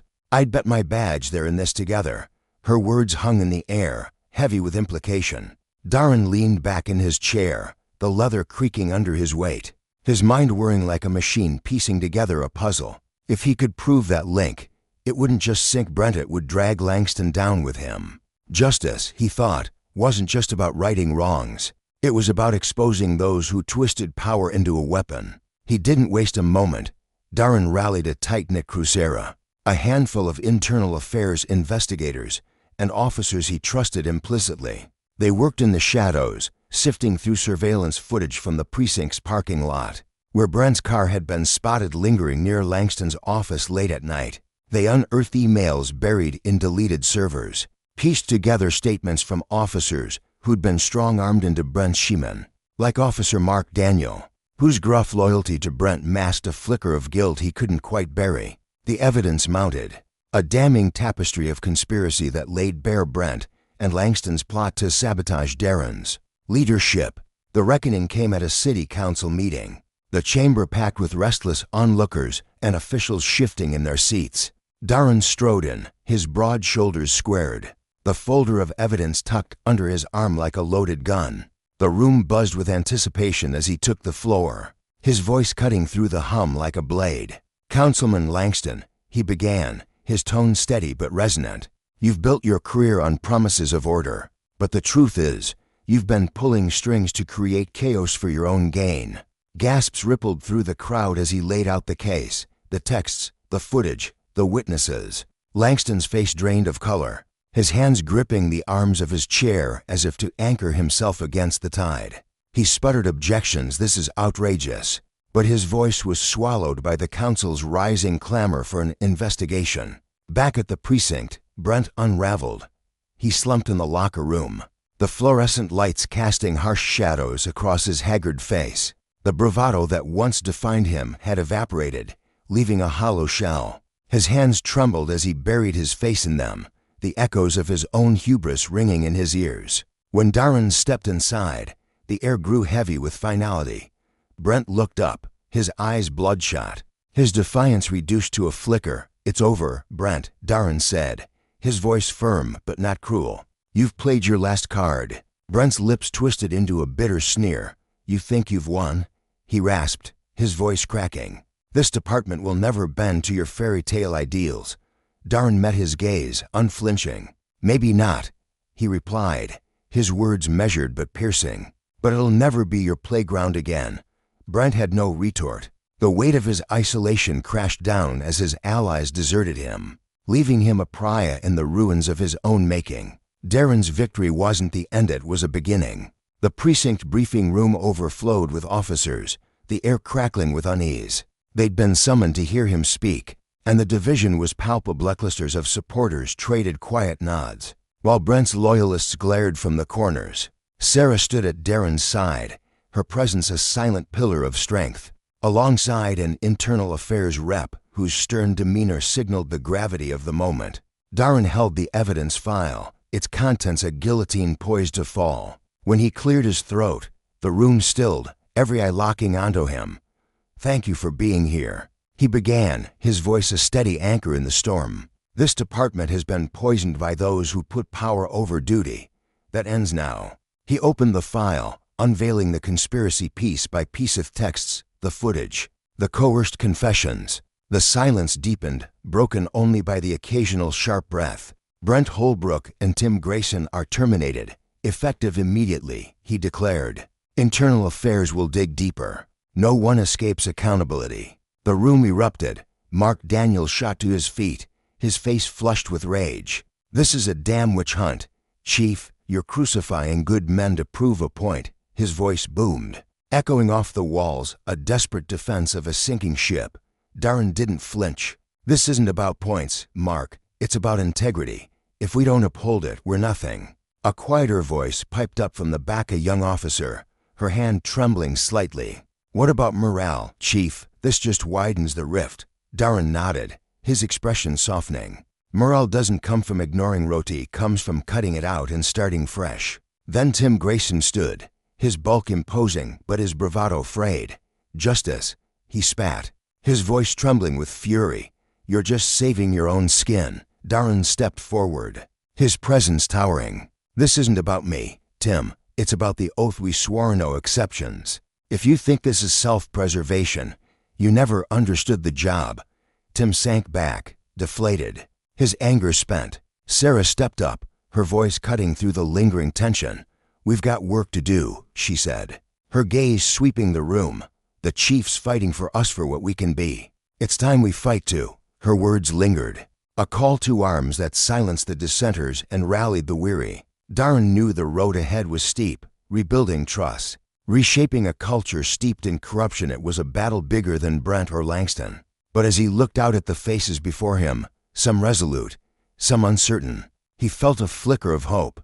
Justice wasn't just punishment, it was a warning. Power, when abused, crumbled under its own weight, and he'd make damn sure this department rose from the ashes stronger than ever. In the dimly lit meeting room of the precinct, the air thrummed with tension as Sarah Lopez stood before her fellow officers, her voice steady yet brimming with an unshakable resolve. The chief's got it right, she declared, her eyes sweeping across the faces before her, some nodding in quiet agreement, others shifting uncomfortably in their seats. For far too long, we've let people like Brent Holbrook and Tim Grayson call the shots around here, twisting this department into something unrecognizable that stops today. If we're going to wear these badges with any sense of pride, if we're going to look ourselves in the mirror and believe we're doing right by the people we swore to protect, then it starts with us. We have to hold ourselves to a higher standard. No excuses, no shortcuts. Her words landed like stones in still water, sending ripples of murmurs through the room. Some officers exchanged glances of approval, their heads dipping in subtle affirmation, while others sat rigid, their arms crossed, the divide between them as tangible as the worn wooden table at the room's center. Darren Cole stepped back to the podium, his broad shoulders squared against the weight of the moment. The faint hum of the overhead lights buzzed in the silence as he took a breath, his voice emerging calm yet laced with an iron determination. I know this isn't easy, he said, his gaze moving slowly across the sea of uniforms, meeting every pair of eyes, some weary, some defiant, some flickering with a spark of hope. I get it. For some of you, this feels like a personal attack, like we're tearing down everything you've known, everything you've built. But let's be honest with ourselves, the way things have been, it's not working, not for us, not for the people out there who look to us for safety, for justice. We're at a crossroads right now. We can dig our heels in, cling to the past like it's some kind of lifeline, or we can step up together and build something better.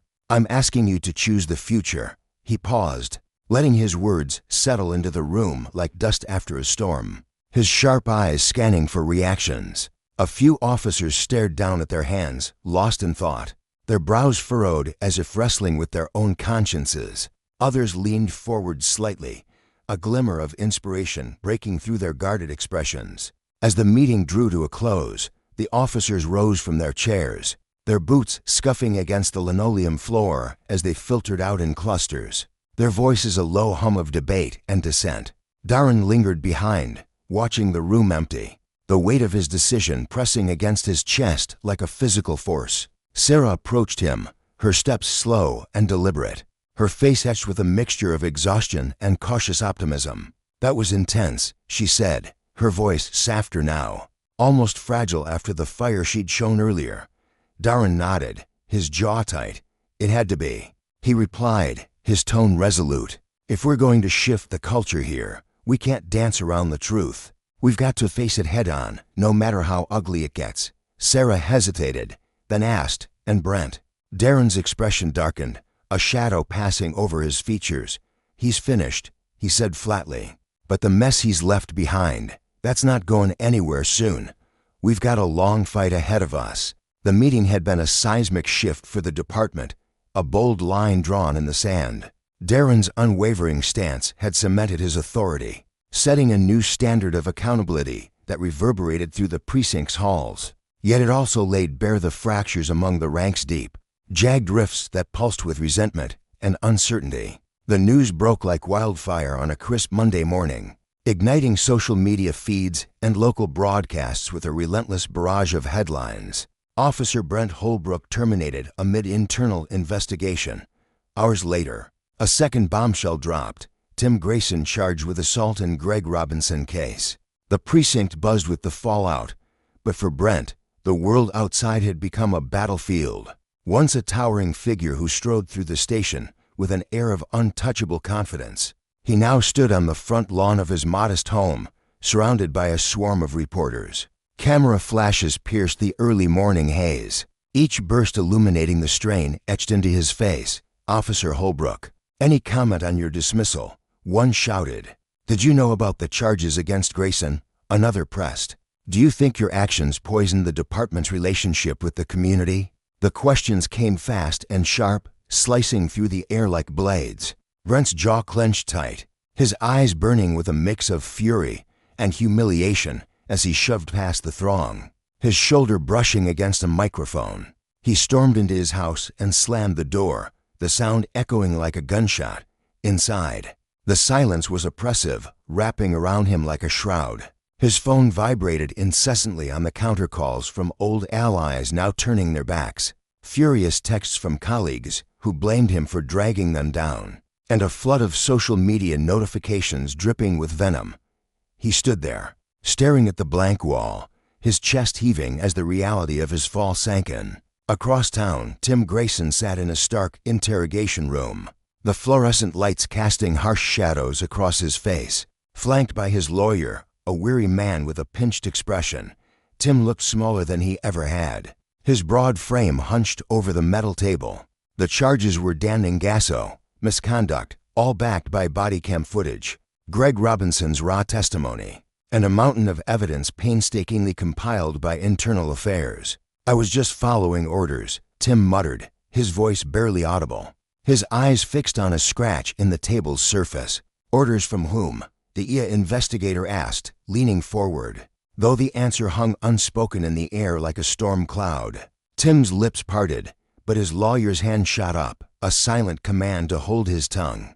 The room fell silent, the weight of his words and his refusal to say more settling like lead. His fate was sealed, the threads of his career unraveling with every passing second. Back at the precinct, Darren sat in his office, the faint glow of his desk lamp illuminating the latest reports from internal affairs. The fallout was massive, a tidal wave that had swept away years of rot, but it was only the beginning. He leaned back in his chair, the leather creaking under his weight, and allowed himself a fleeting moment to reflect. They'd come far, farther than he'd dared to hope when he first took the reins. But the road ahead stretched long and treacherous.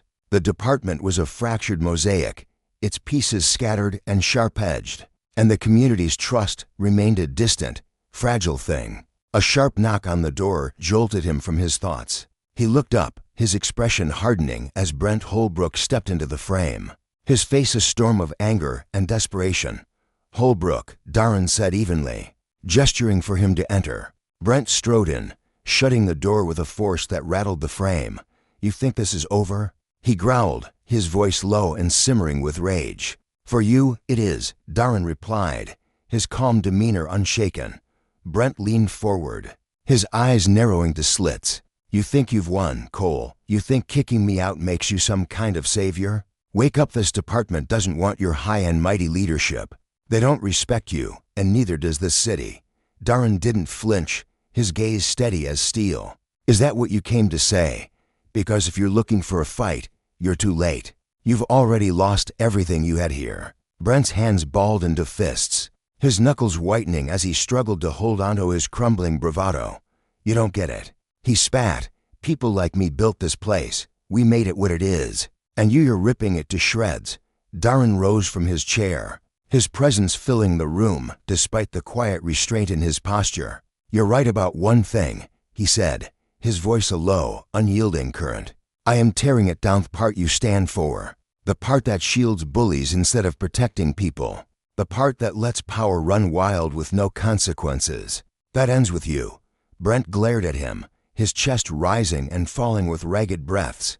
But beneath Darren's unflinching stare, his defiance began to crack. After a long, charged moment, he turned on his heel and stormed out, the door slamming shut with a thunderous bang that echoed down the hall. A week later, Brent resurfaced, staging a dramatic spectacle that gripped the city's attention. He stood before a cluster of microphones at an impromptu press conference, a bandage wrapped around his arm, his face pale and strained as he played the wounded martyr. "Darren Cole has ruined my life," he declared, his voice trembling with rehearsed emotion. "All because I dared to challenge him. He's weaponizing his power to crush anyone who doesn't bow to his so-called reforms." The accusations ignited a media firestorm, with some outlets clamoring for an investigation into Darren's leadership. Pockets of the public, already wary of the police, latched onto Brent's narrative, their trust wavering once more. But Darren didn't falter. At a city council hearing, he stood tall, presenting a meticulously compiled array of surveillance footage and officer testimonies that shredded Brent's lies like paper in a storm. The evidence was irrefutable, and Brent's arrest for falsifying evidence and obstructing justice followed swiftly. The community rallied behind Darren as the truth emerged, their faith in him surging like a tide. Brent's dissent was brutal, and unrelenting, his name became a byword for corruption, his every attempt to justify himself only stoking the public's fury. Old allies scattered like leaves in the wind, and the few who clung to his cause were powerless to lift him from the wreckage. Tim's fate was no less grim. The charges against him loomed large, each one a hammer blow to the life he'd known. His lawyer, a man whose sharp features mirrored his sharper tongue, warned him that conviction was all but certain as the prospect of prison loomed closer. Tim's thoughts churned with regret. He'd tethered his loyalty to Brent, followed his lead without question, and now that blind allegiance had left him stranded, he considered turning on his former mentor, spilling the secrets he'd kept buried. But the realization came too late. His reputation was a smoldering ruin, his career beyond salvage. As the chaos settled, Darren turned his focus to the broader mission. He gathered a small circle of trusted Officer Sarah Lopez, her quiet strength a steady anchor, and Kyle Jennings, a young officer still finding his footing as a reluctant advocate for change in his office. The late afternoon sun slanted through the blinds, casting long shadows across the room. "The community's watching us," Darren said, his voice firm but tinged with urgency. "We've taken the first step, but trust isn't something we can snap our fingers and summon. It's going to take time, and it's going to take work. We need to prove to them not just with words, but with actions that this department is serious about turning the page." Sarah nodded, her eyes bright with determination. "What's the plan, Chief?" she asked. Darren leaned forward, his hands clasped on the desk. "We start with transparent pubal forums where people can speak and we listen. Regular updates on what we're doing, and a real presence in the neighborhoods we serve. They need to see us, not as some distant authority, but as part of their lives. We've got to hear them out, and they've got to know we're listening." Kyle shifted in his seat, his youthful face creased with thought. "And the officers? How do we bring everyone along?" Darren's expression softened, a rare flicker of warmth breaking through. "Not everyone will come with us," he admitted, "but the ones who believe in this will set the tone. They'll show the way. The rest, they'll either get on board or step aside. Either way, this department's going to come out stronger." Late one evening, the precinct jolted awake with news of a crisis hostage situation unfolding in a quiet suburban neighborhood. Reports poured in of armed individuals holding a family captive. claiming to be protesters railing against police brutality. The scene erupted into chaos as media vans rolled in, their cameras capturing every tense moment, amplifying the public's outrage with each broadcast. Darren led the response team to the site, his mind racing as he surveyed the situation. Something felt off. The protesters issued polished demands for airtime, their movements too deliberate, too staged. Nearby, a bystander muttered about spotting professional filming equipment among the group. Darren's instincts screamed caution. He held his team back, ordering a discreet investigation instead of a rushed assault.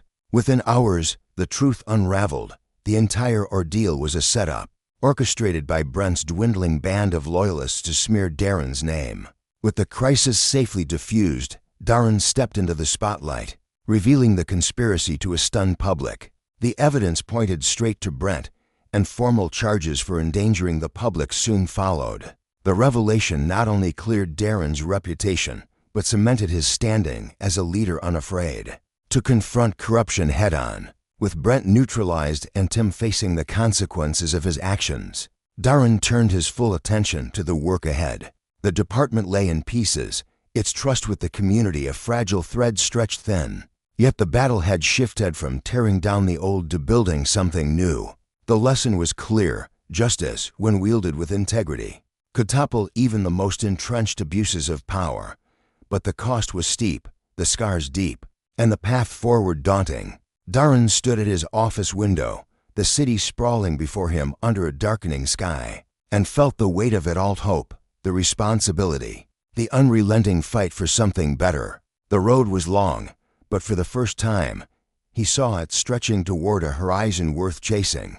The air in the small community center carried a subtle hum, a quiet vitality pulsing through the room as townsfolk filtered in for the evening forum. The wooden chairs creaked under the weight of familiar faces, activists with fire in their eyes, clergy clutching worn Bibles, and families whose voices had risen in a chorus of demands for something better. At the front stood Darren Cole, his police chief uniform pressed to perfection, the starched fabric a stark contrast to the softened edges of his demeanor. He wasn't the imposing figure one might expect. Instead, his shoulders sloped slightly, as if bearing the burden of recent weeks had reshaped him into someone more human, more approachable. The city still ached from the wounds of those days. Trust shattered, divisions carved deep into its soul. But tonight, Darren felt the flicker of a chance to mend what had been broken. As he stepped to the microphone, the room hushed, a collective breath held in anticipation. His dark eyes swept the crowd, pausing for a heartbeat on Martha Robinson and her grandson Greg, seated near the front. Martha's gray hair framed a face etched with both resilience and weariness, while Greg, barely a teenager, sat with his arms crossed, his gaze flickering between curiosity and guarded mistrust. Their presence wasn't just a detail, it was the heartbeat of why Darren stood there, why every word he was about to speak mattered. "Thank you all for coming tonight," Darren began, his voice steady yet threaded with a warmth that invited them in. "We all know this department hasn't been what it should be. We've stumbled badly. Mistakes were made, mistakes that cut deep, that left people hurting and stripped away the faith you once had in us.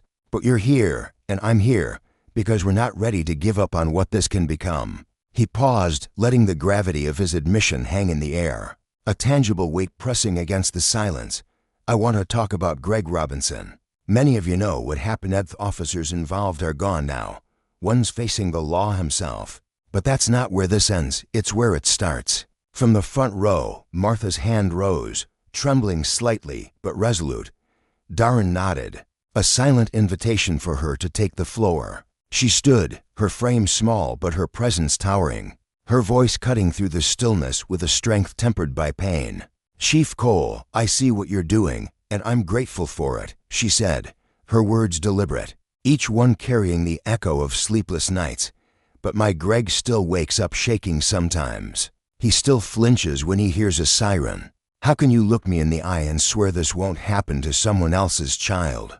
Darren didn't flinch from her gaze. His chest tightened, a knot of guilt and determination twisting together as he searched for the right words. "Mrs. Robinson," he replied, his tone low and earnest, "I can't undo what Greg went through. I'd give anything to take that pain away, but I know words won't stitch those wounds shut. What I can give you is this: we're changing. Stricter rules, real oversight. Training that goes beyond the book training that makes us feel the weight of what we carry. And I'm here, listening to you, to Greg, to every voice in this room. That's my promise." Martha studied him, her sharp eyes tracing the lines of his face as if searching for a crack in his resolve. After a long moment, she nodded, a single, firm tilt of her head. "I'll hold you to it," she said, her voice a quiet challenge that rippled through the crowd, stirring murmurs of agreement. Darren felt a spark ignite within him, not triumph, but something closer to hope, fragile yet stubborn. As the forum dissolved into quiet conversations and the shuffle of departing footsteps, Darren wove through the thinning crowd toward Martha and Greg. The boy's sneakers scuffed the floor, his posture stiff as Darren approached. "Mrs. Robinson," Darren said, offering his hand, then turning to Greg. "Greg." The boy looked up, his brown eyes wary, a storm of emotions swirling just beneath the surface: anger, fear, maybe a sliver of something softer. Darren lowered himself slightly, meeting Greg at eye level, his voice softening. "You've carried more than anyone your age should have to. I see that. And I want you to know you're why I'm fighting for this, so no one else has to feel what you did." Greg's jaw tightened, his fingers curling into his palms.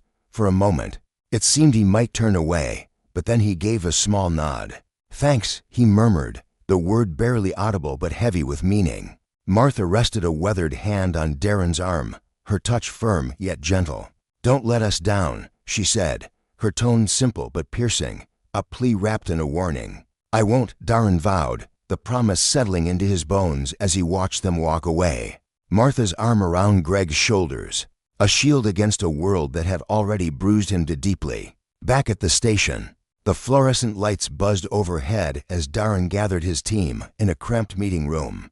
Officers Sarah Lopez and Kyle Jennings sat among the group, their faces a map of exhaustion and resolve. Sarah, with her sharp jawline and steady gaze, exuded a quiet strength, while Kyle, younger and still finding his footing, fidgeted with a pen, his brow furrowed. Darren stood at the head of the table, his hands braced against its edge, his voice cutting through the hum of tension. "This is where it gets real," he said. "We've started holding people accountable, but that's just the first step. We're building something new: trust, integrity, a way of doing this job that doesn't leave scars on the people we're supposed to protect." Sarah nodded, her lips pressing into a thin line. "The community's got their eyes on us now. Every move we make, they're watching, waiting to see if we mean it." Kyle shifted in his seat, his voice tentative but growing bolder. "And it's not just them. Some of the guys are not sold yet. They think this is all noise, no substance." Darren's mouth quirked into a faint smile, not of amusement, but of recognition. "Then we show them. We lead by doing. This isn't supposed to be easy. We didn't sign up for Isai, we signed up to matter." In the weeks that followed, the department began to shift, like a ship slowly righting itself after a storm. Darren rolled out community policing efforts, pairing officers with neighborhood leaders who knew the streets better than any map. Sarah took to it naturally, her laughter mingling with residents as she listened to their stories over coffee on porches. Kyle, less sure but eager, shadowed her, his notepad filling with questions and ideas. Body camera footage became a daily ritual, each frame reviewed with a scrutiny that left no room for shadows. At town halls and school assemblies, Darren's voice grew familiar, his presence a bridge spanning the chasm that had once separated badge from citizen. But not everyone welcomed the tide of change. Brent, a veteran officer with a gravelly voice and a chip on his shoulder, simmered in the background. Late one night, beneath the flickering glow of a street lamp, he gathered a knot of discontented cops, his words sharp and bitter. "Coal's tearing down everything we are. These reforms are shackles, not solutions. If we don't fight back, we'll lose it all."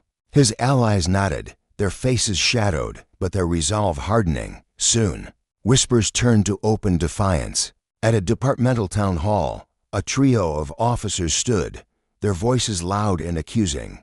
"You're making us weak," Cole, one spat. "These rules that tie our hands, put us at risk." Brent wasn't there, but his influence lingered like smoke. Darren didn't hesitate. He called an emergency meeting. His team assembled in a room thick with tension, with charts and numbers projected on the wall. He dismantled their claims piece by piece, crime rates dipping, complaints dropping, trust creeping upward. "This isn't weakness," he said, his voice calm but unyielding. "This is strength, kind that lasts." One by one, the dissenters faltered, their arguments crumbling under the weight of evidence and Darren's quiet conviction.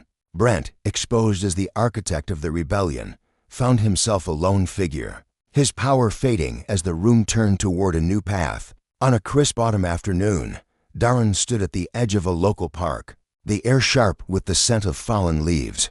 Kids darted across the basketball court, their shouts and laughter rising like music. Among them was Greg, his movements fluid as he dodged a friend and sank a shot. The ball swishing through the net, Darren watched, a warmth spreading through him, a small smile tugging at his lips. Sarah peered beside him, her boots crunching on the gravel. "He looks good out there," she said, her tone light but her eyes searching. "He does," Darren agreed, his gaze lingering on Greg. "And we're getting there too." Sarah tilted her head, studying him. "You think it'll stick? All this worked reforms, the outreach." Darren's expression softened, a rare vulnerability breaking through. "I don't know," he admitted, the words heavy with honesty. "But I know it's worth it.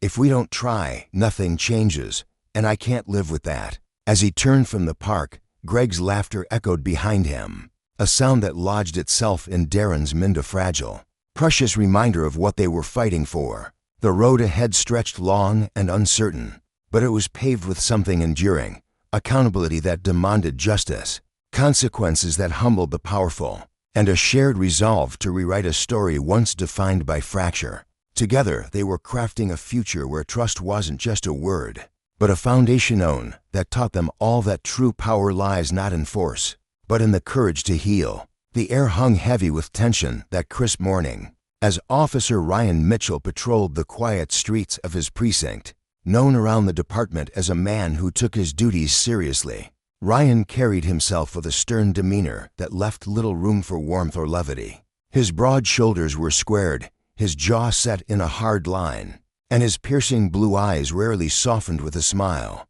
To his colleagues, his unwavering dedication to the badge earned him a grudging respect, though hushed conversations in the break room often hinted at something darker, a man whose judgment might be tainted by prejudices he refused to confront.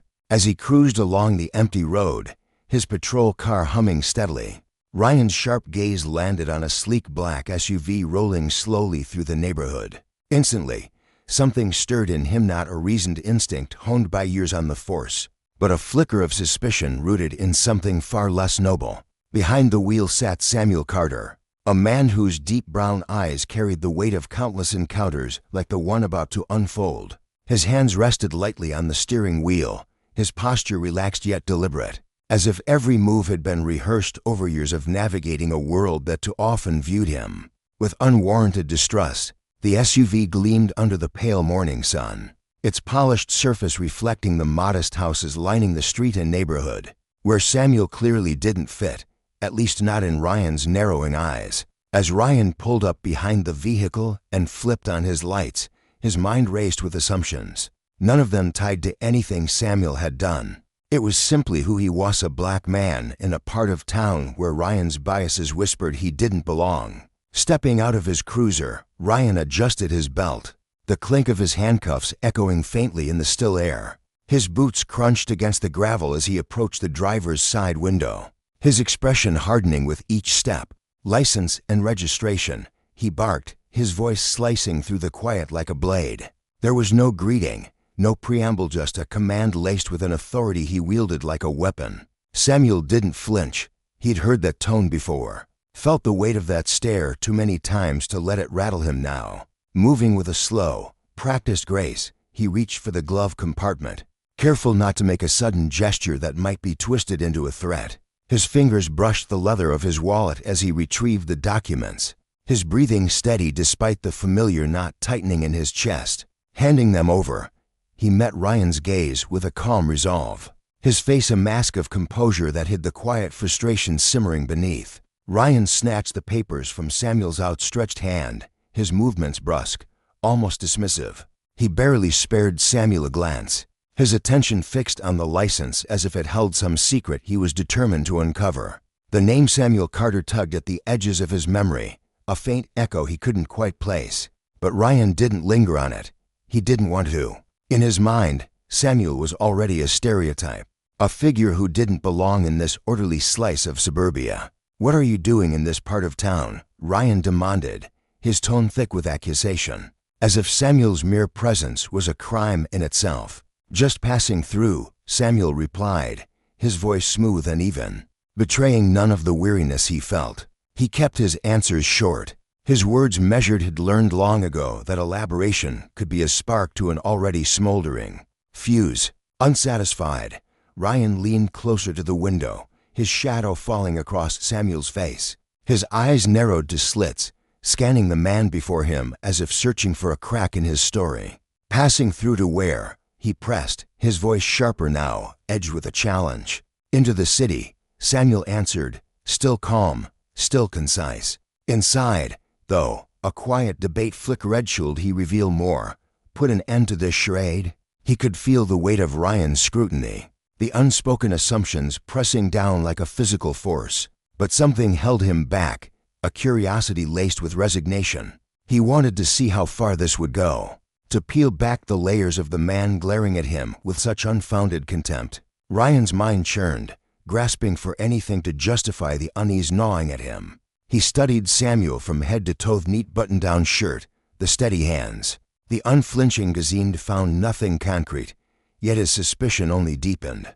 "What's your business in the city?"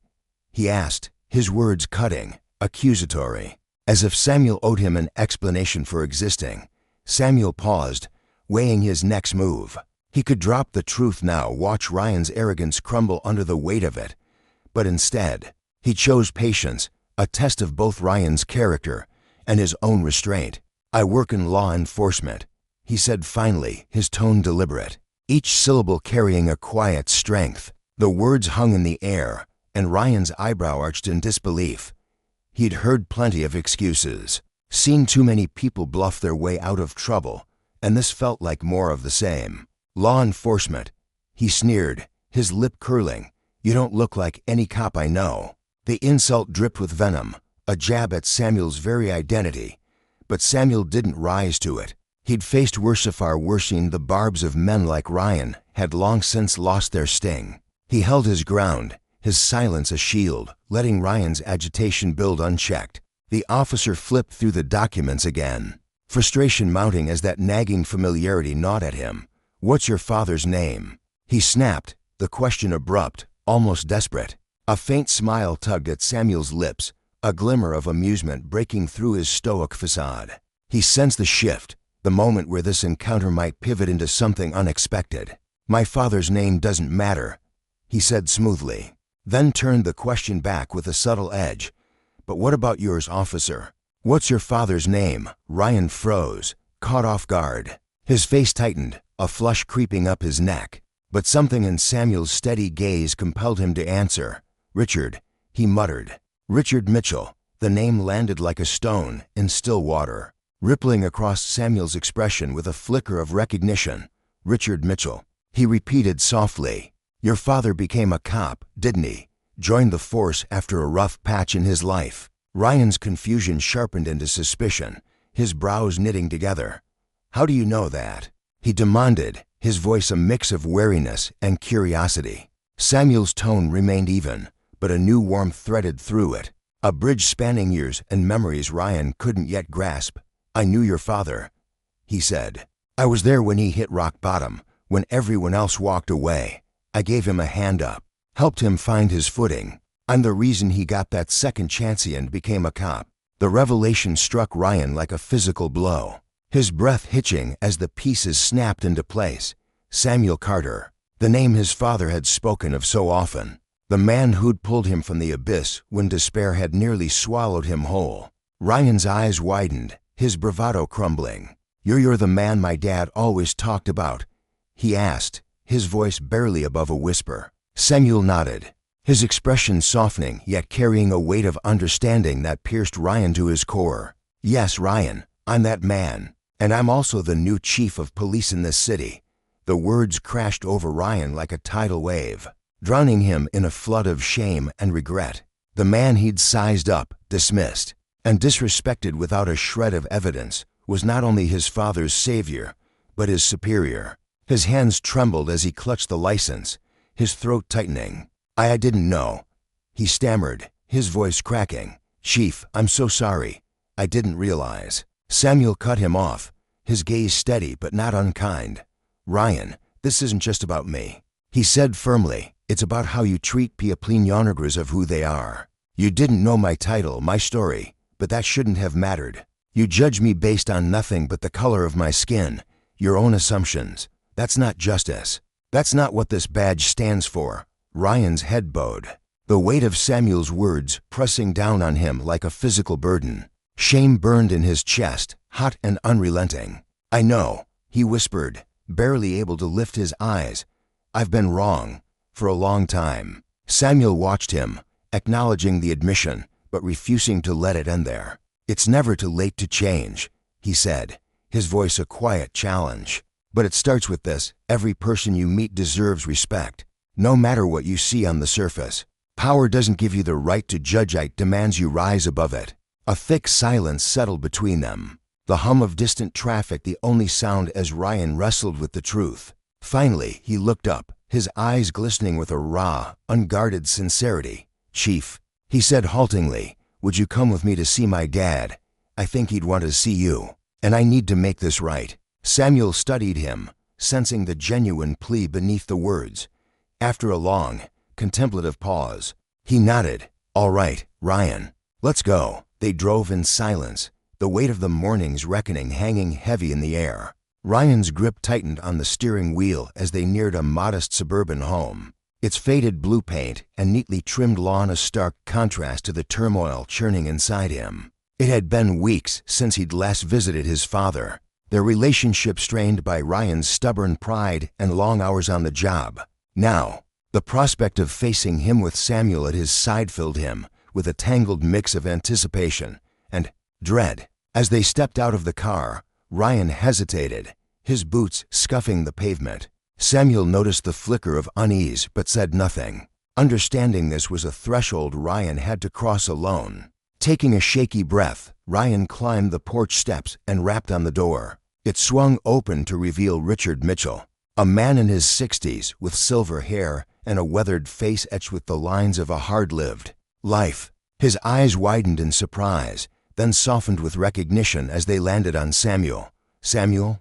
he rasped, his voice thick with emotion. "Is that really you?" Samuel's smile was warm, a beacon of quiet strength. "It's good to see you again, Richard. It's been too long." Tears welled in Richard's eyes as he stepped forward, pulling Samuel into a fierce embrace. "You saved my life, Samuel," he choked out. "I wouldn't be here known of this would be if it weren't for you." Samuel returned the hug, his voice gentle but steady. "You did the hard work, Richard. I just gave you a nudge when you needed it." Inside, the three men settled into the living room, the tension of the morning giving way to a fragile warmth. Richard's hands trembled slightly as he poured coffee, his gaze drifting between his son and the man who'd changed his life. He began to recount the past how Samuel had found him at his lowest, a broken man drowning in regret, and offered him not just help but hope. How he'd pushed him toward the police academy, believing in him when Richard couldn't believe in himself. Ryan listened, rapt, each story peeling back layers of his father he'd never fully understood. The admiration in his chest swelled, mingling with a growing reverence for Samuel, whose quiet acts of kindness had rippled through their lives in ways he'd never imagined. As the afternoon wore on, Richard turned to his son, his expression solemn, yet brimming with love. "Ryan, you're a good cop," he said, his voice firm, "but you've got to remember why you started. It's not about control or being the toughest guy out there. It's about serving people. That's what Samuel taught me." Ryan nodded, his throat tight with emotion. "I get it now, Dad," he said softly. "I've been wrong, and I want to be better." Samuel observed the exchange, his heart heavy with the morning's confrontation, but lifted by the faint glimmer of redemption. "Ryan," he said quietly, drawing the younger man's gaze, "wanting to change is a start. But it's not enough to see your mistakes, you've got to live differently because of them. Every day, Ryan met his eyes, determination hardening his features. "I will, Chief," he vowed. "I promise." What had begun as a clash fueled by prejudice and misused authority ended in a fragile but profound reconciliation. For Ryan Mitchell, that day was a crucible, forging a lesson in humility, respect, and the peril of wielding power without wisdom. Justice, he realized, wasn't a tool to enforce his will, it was a call to see beyond himself, to honor the humanity in everyone he encountered. For Samuel Carter, it was a poignant reminder that even the smallest acts of compassion could echo through time, challenging the corruptions of power and illuminating the path toward a truer, deeper justice. As the sun dipped below the horizon, casting long shadows across the room, the three men sat together not as strangers or adversaries, but as threads in a tapestry woven from struggle, redemption, and the enduring hope for something better. As the afternoon sun dipped low, casting a golden hue over the quiet suburban neighborhood, three men stood together outside a simple, unassuming home. The fading light painted long shadows across the neatly trimmed lawn, a scene that felt both ordinary and profound. Ryan Mitchell, Samuel Carter, and Richard Mitchell were no longer just a young officer, a seasoned chief, and a retired cop. They had become something more, three souls intertwined by mutual respect, hard-earned humility, and a shared vision for a future where lessons of the past could light the way forward. The air was still, heavy with the weight of their recent journey, yet tinged with a fragile hope that change was possible. In the weeks that followed that pivotal encounter, Ryan found himself wrestling with a storm of emotions. His confrontation with Chief Samuel Carter had rattled him deeply, shaking loose the foundations of beliefs he hadn't even realized he'd been clinging to. Standing in the precinct locker room, the clatter of metal doors and the murmur of his colleagues fading into the background, Ryan stared at his reflection in the small, scratched mirror. His blue eyes, once so certain, now flickered with doubt. The memory of Samuel's steady gaze and measured words replayed in his mind, cutting through years of unexamined prejudice like a blade. He felt exposed, vulnerable, but also strangely liberated, as if a weight he'd carried unknowingly was finally slipping from his shoulders. At work, he threw himself into each shift with a fervor he hadn't known before. Every interaction with the nervous teenager he pulled over for speeding, the elderly woman reporting a stolen purse, or the gruff shopkeeper complaining about loiters become an opportunity to prove he could be different. He listened more, judged less, and offered respect where he once might have offered only authority. Around the station, he started opening up to his fellow officers, his voice tentative at first but growing steadier as he shared his story. Over lukewarm coffee in the break room, he'd recount how Samuel had challenged him without raising his voice, urging them to look inward too. Some rolled their eyes, others nodded thoughtfully, but slowly, a ripple began to spread. The department's culture, once rigid and unspoken, started to soften around the edges, a quiet shift that felt like the first breath of spring after a long winter. Samuel Carter, meanwhile, stood tall at the helm of his department, his broad shoulders carrying the weight of leadership with a grace honed over decades. The incident with Ryan lingered in his thoughts as he sat at his cluttered desk, the late afternoon sun streaming through the blinds, casting stripes of light across the stacks of reports. He traced a finger along the edge of a faded photo frame, his wife and kids smiling back at him, and felt a renewed sense of purpose. Leading with integrity had always been his North Star, but seeing Ryan's transformation reminded him of a truth he'd nearly forgotten. Change didn't come from grand speeches or sweeping reforms, but from the slow, patient work of reaching one person at a time. In staff meetings, his deep voice carried a quiet conviction as he emphasized fairness and accountability, his dark eyes meeting each officer's with an unspoken challenge to rise to the occasion. Outside the precinct, he walked the streets of his city, his polished shoes clicking against the pavement, nodding to shopkeepers and kids on bikes. To them, he was more than a chief, was a pillar, a man whose steady presence promised justice tempered with mercy.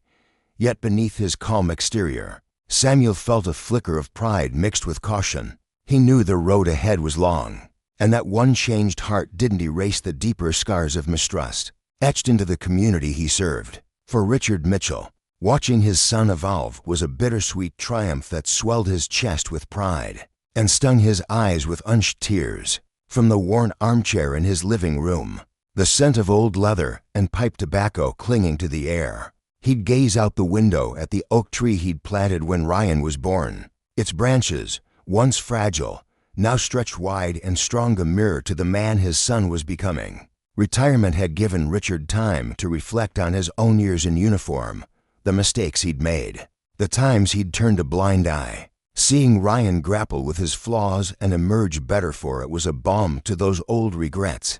Over dinner, as the clink of forks against plates filled the silence, he'd listened to Ryan recount his day, each story a testament to the lessons Richard had tried to impart, lessons he feared had been lost until now. In those moments, he felt the past and present weave together, proving that growth could take root even in the hardest soil. Far from that suburban stillness, another story unfolded under the same setting sun, this time near the bustling heart of the city's convention center. The sprawling building loomed against the skyline, its glass facade glinting as helicopters buzzed overhead and police radios crackled with updates. A global conference was hours away, drawing leaders from every corner of the world, and the air hummed with tension. Security was a web of coordinated chaos, uniformed officers patrolling the perimeter, federal agents sweeping the grounds, and local police holding the outer lines. In a shadowed corner near the main entrance, a black SUV rolled to a stop,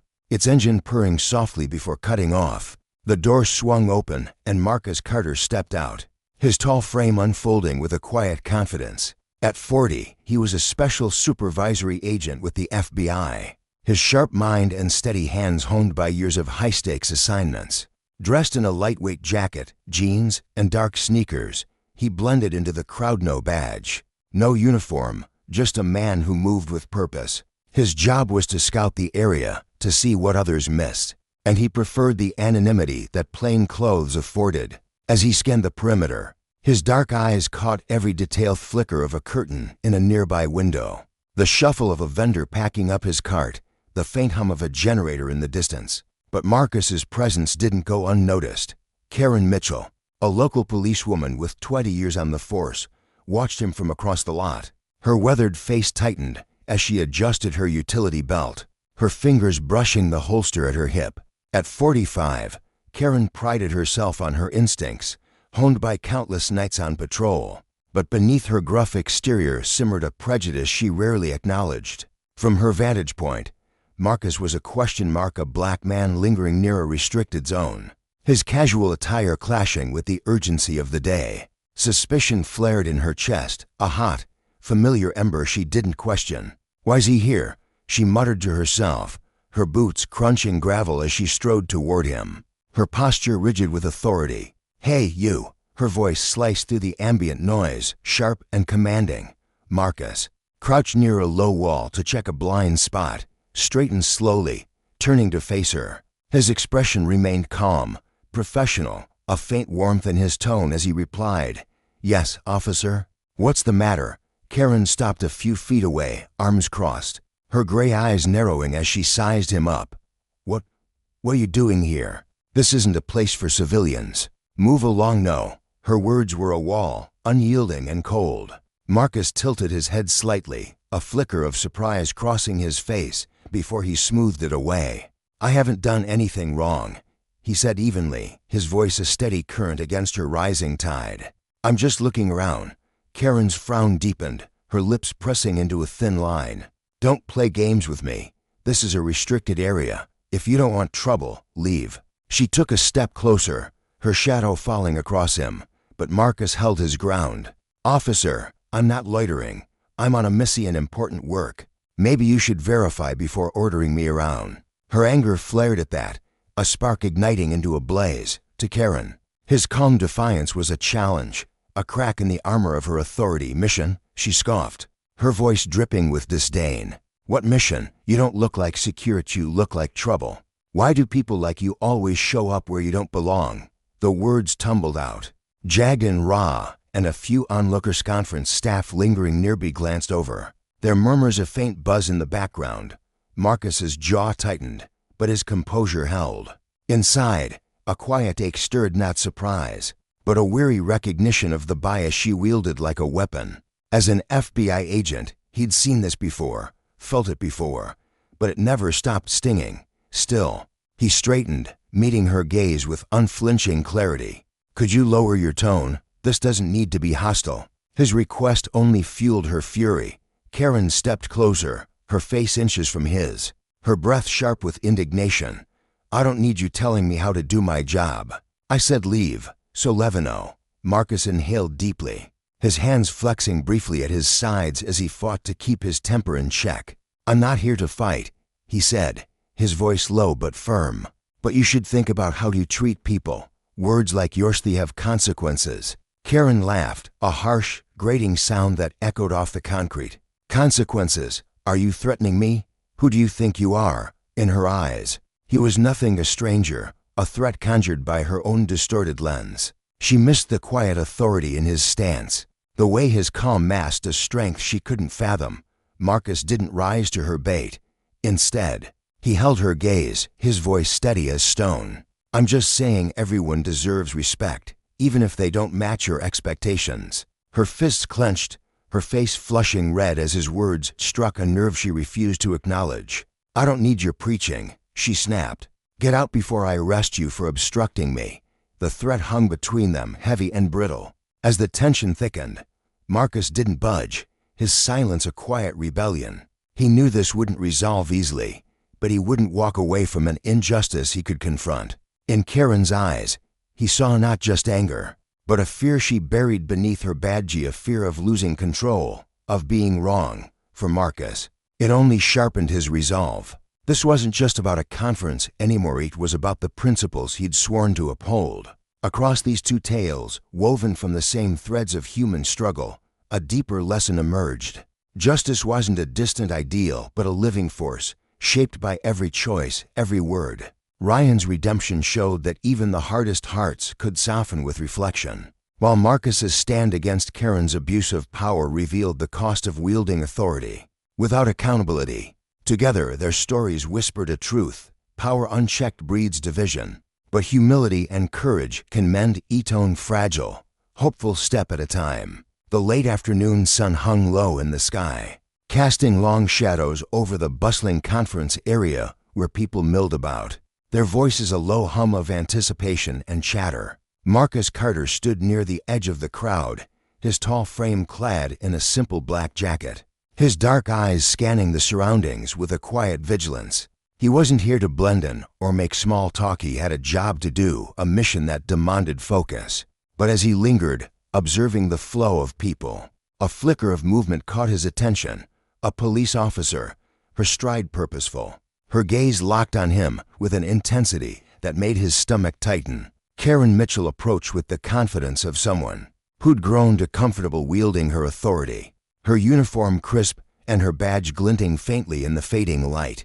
She stopped a few feet from Marcus, her lips curling into a faint sneer as she sized him up. "What are you doing here, loitering around like this?" she demanded, her tone sharp and accusatory. Marcus felt a pang of indignation ripple through him, his chest tightening as he met her stare. He raised an eyebrow, the gesture slow and deliberate, a silent rebuke to the judgment he could feel radiating from her.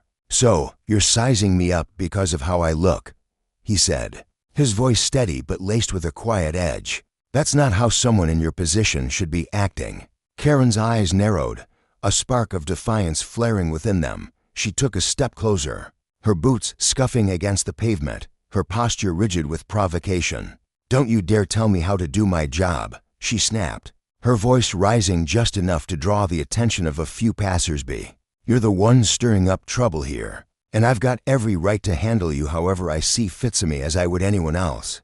Her words dripped with a brittle arrogance, as if she were daring him to push back. Around them, a small crowd began to form, hesitant footsteps slowing as curious onlookers craned their necks to catch a glimpse of the unfolding drama. Whispers rippled through the air, but Karen didn't flinch. Her focus remained locked on Marcus, her irritation swelling with every second he refused to cower. Marcus exhaled a long, measured breath, his hands flexing briefly at his sides as he fought to keep his composure. He could feel the weight of her stare, the unspoken assumptions pressing against him like a physical force. "I'm not here to cause trouble," he said, his tone calm but firm. "But you need to think about how you're treating people. I'm not going anywhere, and you've got no real reason to haul me in." His words were a quiet challenge, a plea for reason wrapped in unyielding resolve. But to Karen, they were a match tossed onto dry tinder, her face flushed a deep crimson, her jaw tightening as her anger surged. How dare he stand there, unflinching, unafraid, as if her authority meant nothing. The air crackled with tension as Karen's hand darted to her waist, her fingers closing around the grip of her service pistol.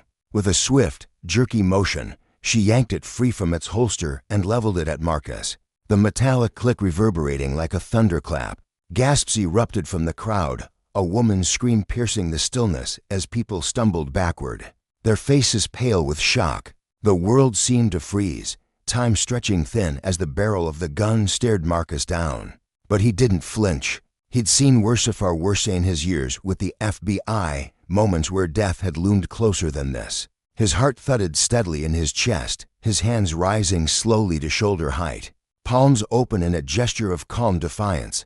His gaze never wavered from Karen's wild, furious eyes. "Officer," he said, his voice low and unshaken, "I'd strongly suggest you lower that weapon. What you're doing right now, it's not just wrong, it's reckless beyond belief." "Shut your mouth," Karen barked, her voice cracking as her grip on the gun tightened. Her finger hovered dangerously close to the trigger, trembling with the storm of emotions raging inside her. She felt exposed, her authority slipping through her fingers like sand, and Marcus's steady composure only fueled her fury. "I'm in charge here. You'll do what I say. Get on your knees now." Her shout echoed across the open space, raw and unsteady, betraying the fear lurking beneath her rage. Marcus arched an eyebrow, his expression a mix of disbelief and quiet resolve. "I'm not a criminal," he replied evenly, "and you know that." Karen's breath came in shallow, ragged bursts, her chest heaving as she glared at him. Her mind raced, a chaotic tangle of pride and panic. How could he stand there, so calm, so unshaken, when she held a gun to his chest? It gnawed at her. The realization that her power, her badge, her weapon meant nothing to him. "I won't tell you again," she hissed, her voice quivering as she repeated her command. "Get on your knees." But Marcus didn't budge. Instead, he moved with deliberate slowness, his hand dipping into his jacket pocket to retrieve his phone. His motions were careful, telegraphed, as if to prove he posed no threat. "I'm going to call someone who can sort this out," he said, his tone unwavering. "Someone higher up." Karen's eyes widened, her voice rising to a near shriek. "I said no calls. Put that phone down right now." But Marcus ignored her, his thumb deftly dialing a number he knew by heart. He pressed the phone to his ear, his gaze still fixed on her, steady and unyielding. After a single ring, a gruff voice answered. "This is Sheriff Davis." "Who's this?" Marcus's lips twitched faintly, a flicker of relief passing through him. "Davis. It's Marcus Carter. I'm at the conference area, and I've got a situation with one of your officers. You need to get down here fast." On the other end, Sheriff Davis paused, the weight of Marcus's words sinking in. Then his tone sharpened, urgent. "Hold tight, Marcus. I'm on my way." Marcus lowered the phone, his eyes never leaving Karen's. "The sheriff's coming," he said coolly. "I'd recommend you calm yourself and put that gun away before this gets worse."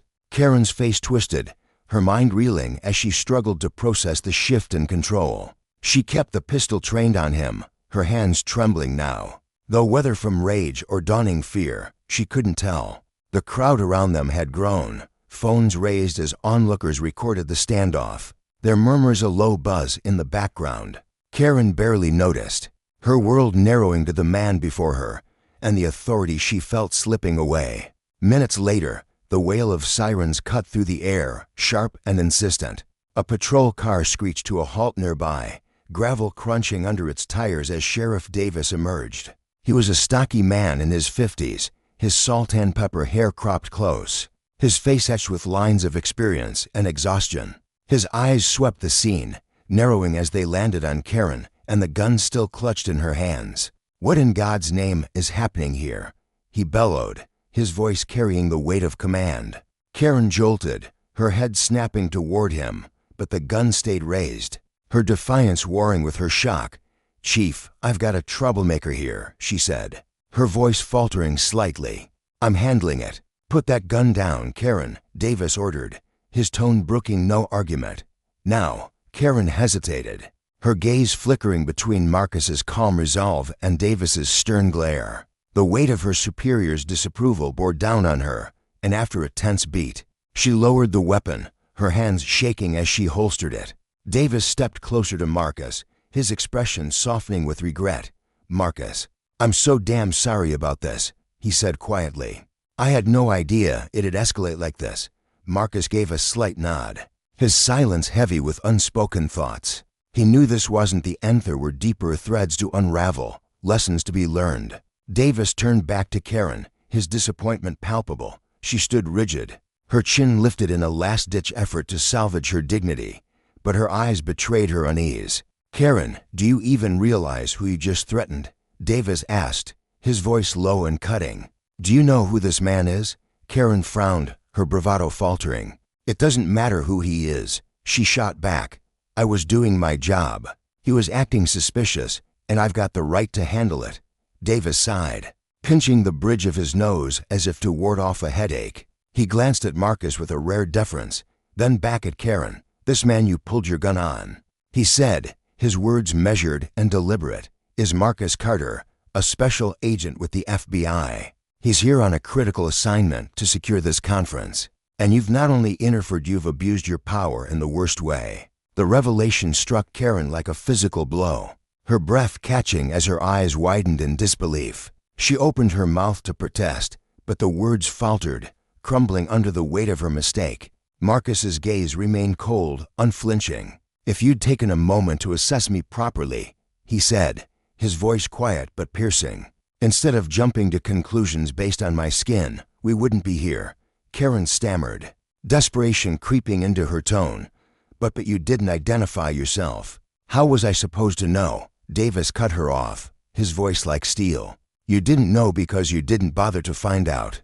You chose to harass, to intimidate, to draw a weapon on a man doing his duty because you let your biases run the show." The crowd's scrutiny pressed in, a dozen phones capturing every word, every flicker of emotion on Karen's face. She felt their eyes like 1,000 pinpricks, her composure fraying as the reality of her actions sank in.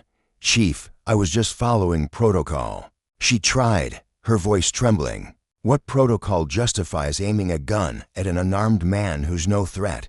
Davis countered, his tone growing sharper. "What rule says you can judge someone by their race and call it justice?" Karen had no answer, her defiance crumbling as she took a shaky step back, her eyes darting between the two men. Davis drew a deep breath, his gaze hardening as he faced her. "Karen Mitchell, you're suspended. Effective immediately. Hand over your badge and your gun." Her jaw dropped, a strangled protest rising in her throat. You can't do this. I was just doing my job." But Davis's expression was unyielding.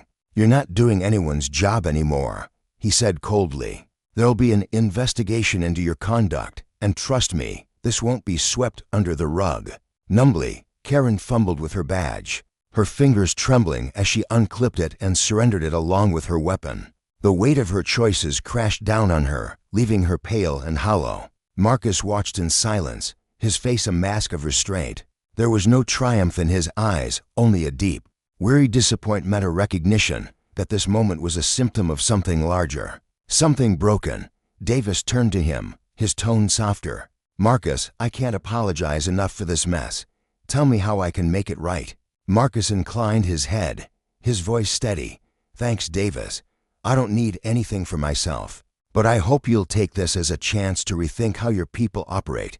Davis nodded gravely. "You have my word." With a sharp gesture, Davis dispersed the lingering crowd, barking orders to a pair of officers to escort Karen away. She shuffled off, her head bowed, but a flicker of resentment still burned in her eyes, stubborn refusal to fully grasp the lesson. When she was gone, Davis faced Marcus again. "What about your mission?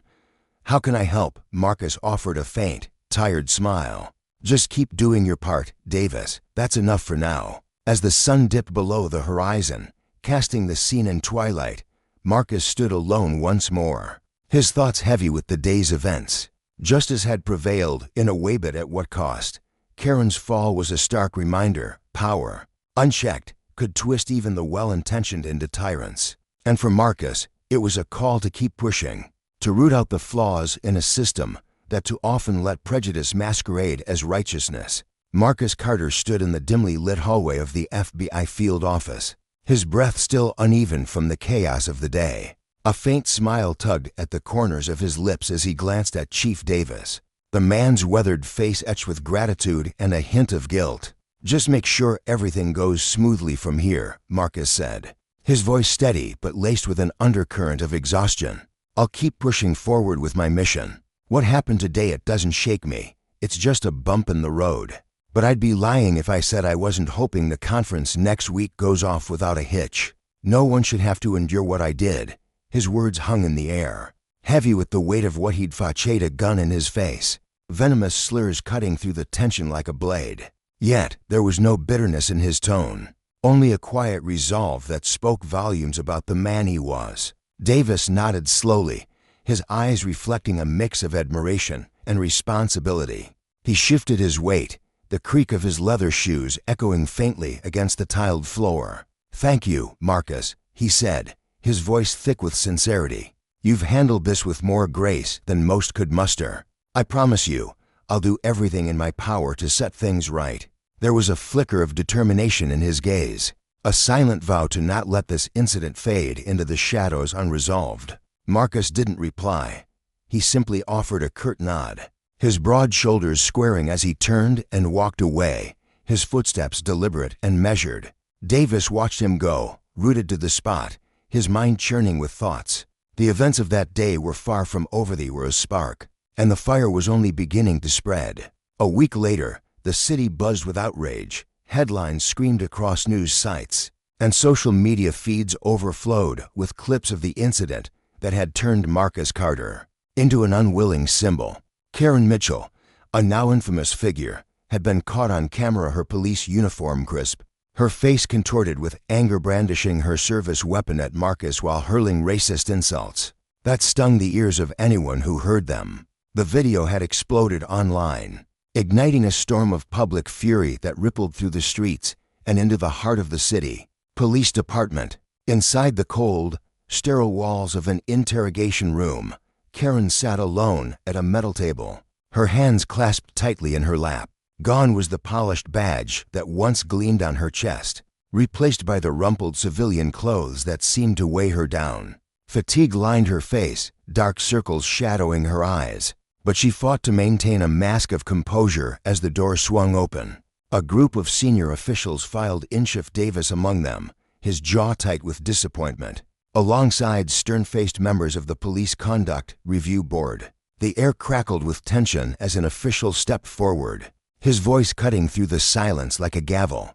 "Miss Karen Mitchell," he began, his tone unyielding. "Do you understand why we've called you here today?" Karen swallowed hard, her throat dry as she lifted her chin.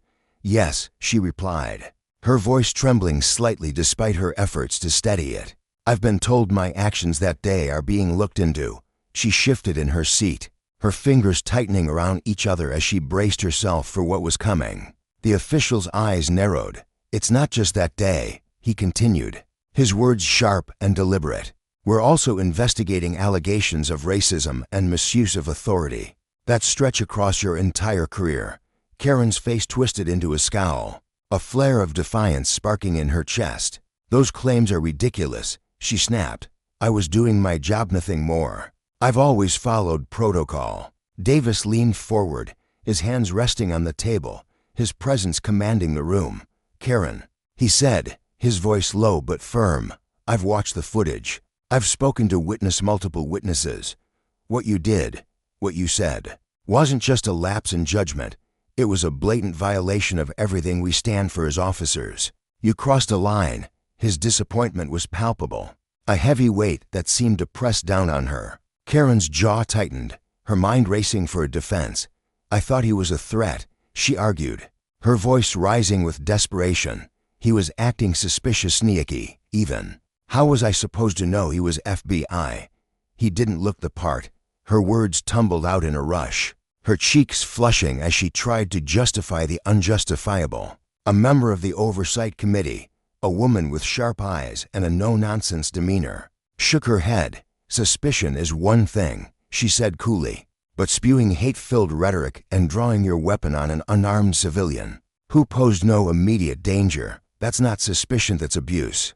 Given your role, your responsibility to protect, not terrorize, it's indefensible. Her words landed like a slap, and Karen froze, her face burning with shame and anger. She wanted to argue, to scream that they were wrong, but the weight of their collective judgment silenced her. She sat there, rigid, as the reality sank in. Her excuses were crumbling, and there was no way out. Weeks later, the verdict came down like a thunderclap. Karen Mitchell was stripped of her position with the city police department. Her career ended in disgrace. The charges were damning: abuse of power, racial discrimination, and conduct unbecoming an officer. The public cheered the decision, their voices loud and united, though a small, stubborn faction of Karen's supporters rallied in her defense, insisting she'd been unfairly targeted for simply doing her duty. But their cries were drowned out by the overwhelming tide of justice. Marcus Carter, meanwhile, had become a name on everyone's lips. Reporters hounded him for interviews, but he waved them off with a quiet dignity, refusing to let the spotlight define him. In a rare moment of openness, he penned a brief piece for the Washington Post. His words simple yet profound. "I never wanted anyone to lose their job over me," he wrote, his tone laced with a sincerity that tugged at the heart. "But if this can be a wake-up call lesson in how we see and treat one another, then maybe something good can come from it. Justice isn't just about punishment, it's about learning, growing, and holding ourselves to a higher standard." His message lingered, a quiet plea for change in a world too often divided. The national conference unfolded without a hitch, a testament to Marcus's meticulous planning and the vigilance of his FBI team. Under the bright lights of an internal press event, he stood tall, accepting an award for his composure and professionalism in the face of adversity. His colleagues clapped, their respect for him evident in their warm smiles. But Marcus's thoughts drifted back to that day, how close he'd come to losing everything, and how he'd chosen restraint over rage. Chief Davis, spurred by the incident, threw himself into reform. He rolled out new training programs, their focus sharp: fairness, respect, and accountability. No matter who stood before an officer, an independent oversight board took shape under his watch, a safeguard against the kind of corruption that had festered unnoticed. At a press conference, he faced the cameras, his voice steady but tinged with regret. "I can't erase what happened," he said, meeting the eyes of the reporters, "but I can damn well make sure it doesn't happen again. This is my promissetto this city, to Marcus, to everyone who's been let down." For Karen Mitchell, life after the firing was a descent into isolation. She retreated to a small apartment on the edge of town, the walls closing in as she wrestled with a gnawing sense of betrayal. Job applications piled up, each security firm she approached slamming the door shut the moment they recognized her name here. Worse, saw the viral video that had branded her a pariah. On a local TV show, she sat under harsh studio lights, her hands trembling as she spoke. "I didn't realize it would blow up like this," she said, her voice cracking with emotion. "I messed up, see that now. I'm paying for it every day." Tears welled in her eyes, but the audience's sympathy was thin. Her apology, raw as it was, couldn't undo the damage. Her career was ash, her personal life a tangle of broken ties, and her name a cautionary tale whispered in the halls of power. Marcus Carter pressed on, his days filled with the steady rhythm of his work as a supervisory special agent. But the encounter with Karen had marked him, turning him into a reluctant beacon of resilience and grace.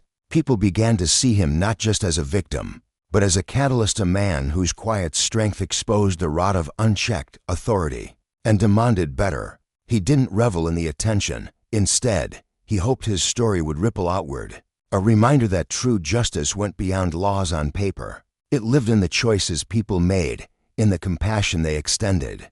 in the courage to confront their own flaws. In the end, the lesson wasn't just about one woman's fall or one man's survival. It was about the consequences of wielding power without care how it could shatter lives, fracture trust, and leave scars that lingered long after the headlines faded. Marcus knew that change was slow, but he held onto a flicker of hope, that from the ashes of this mess, a stronger, fairer society might rise, built on the simple truth that respect and humanity were the bedrock of justice.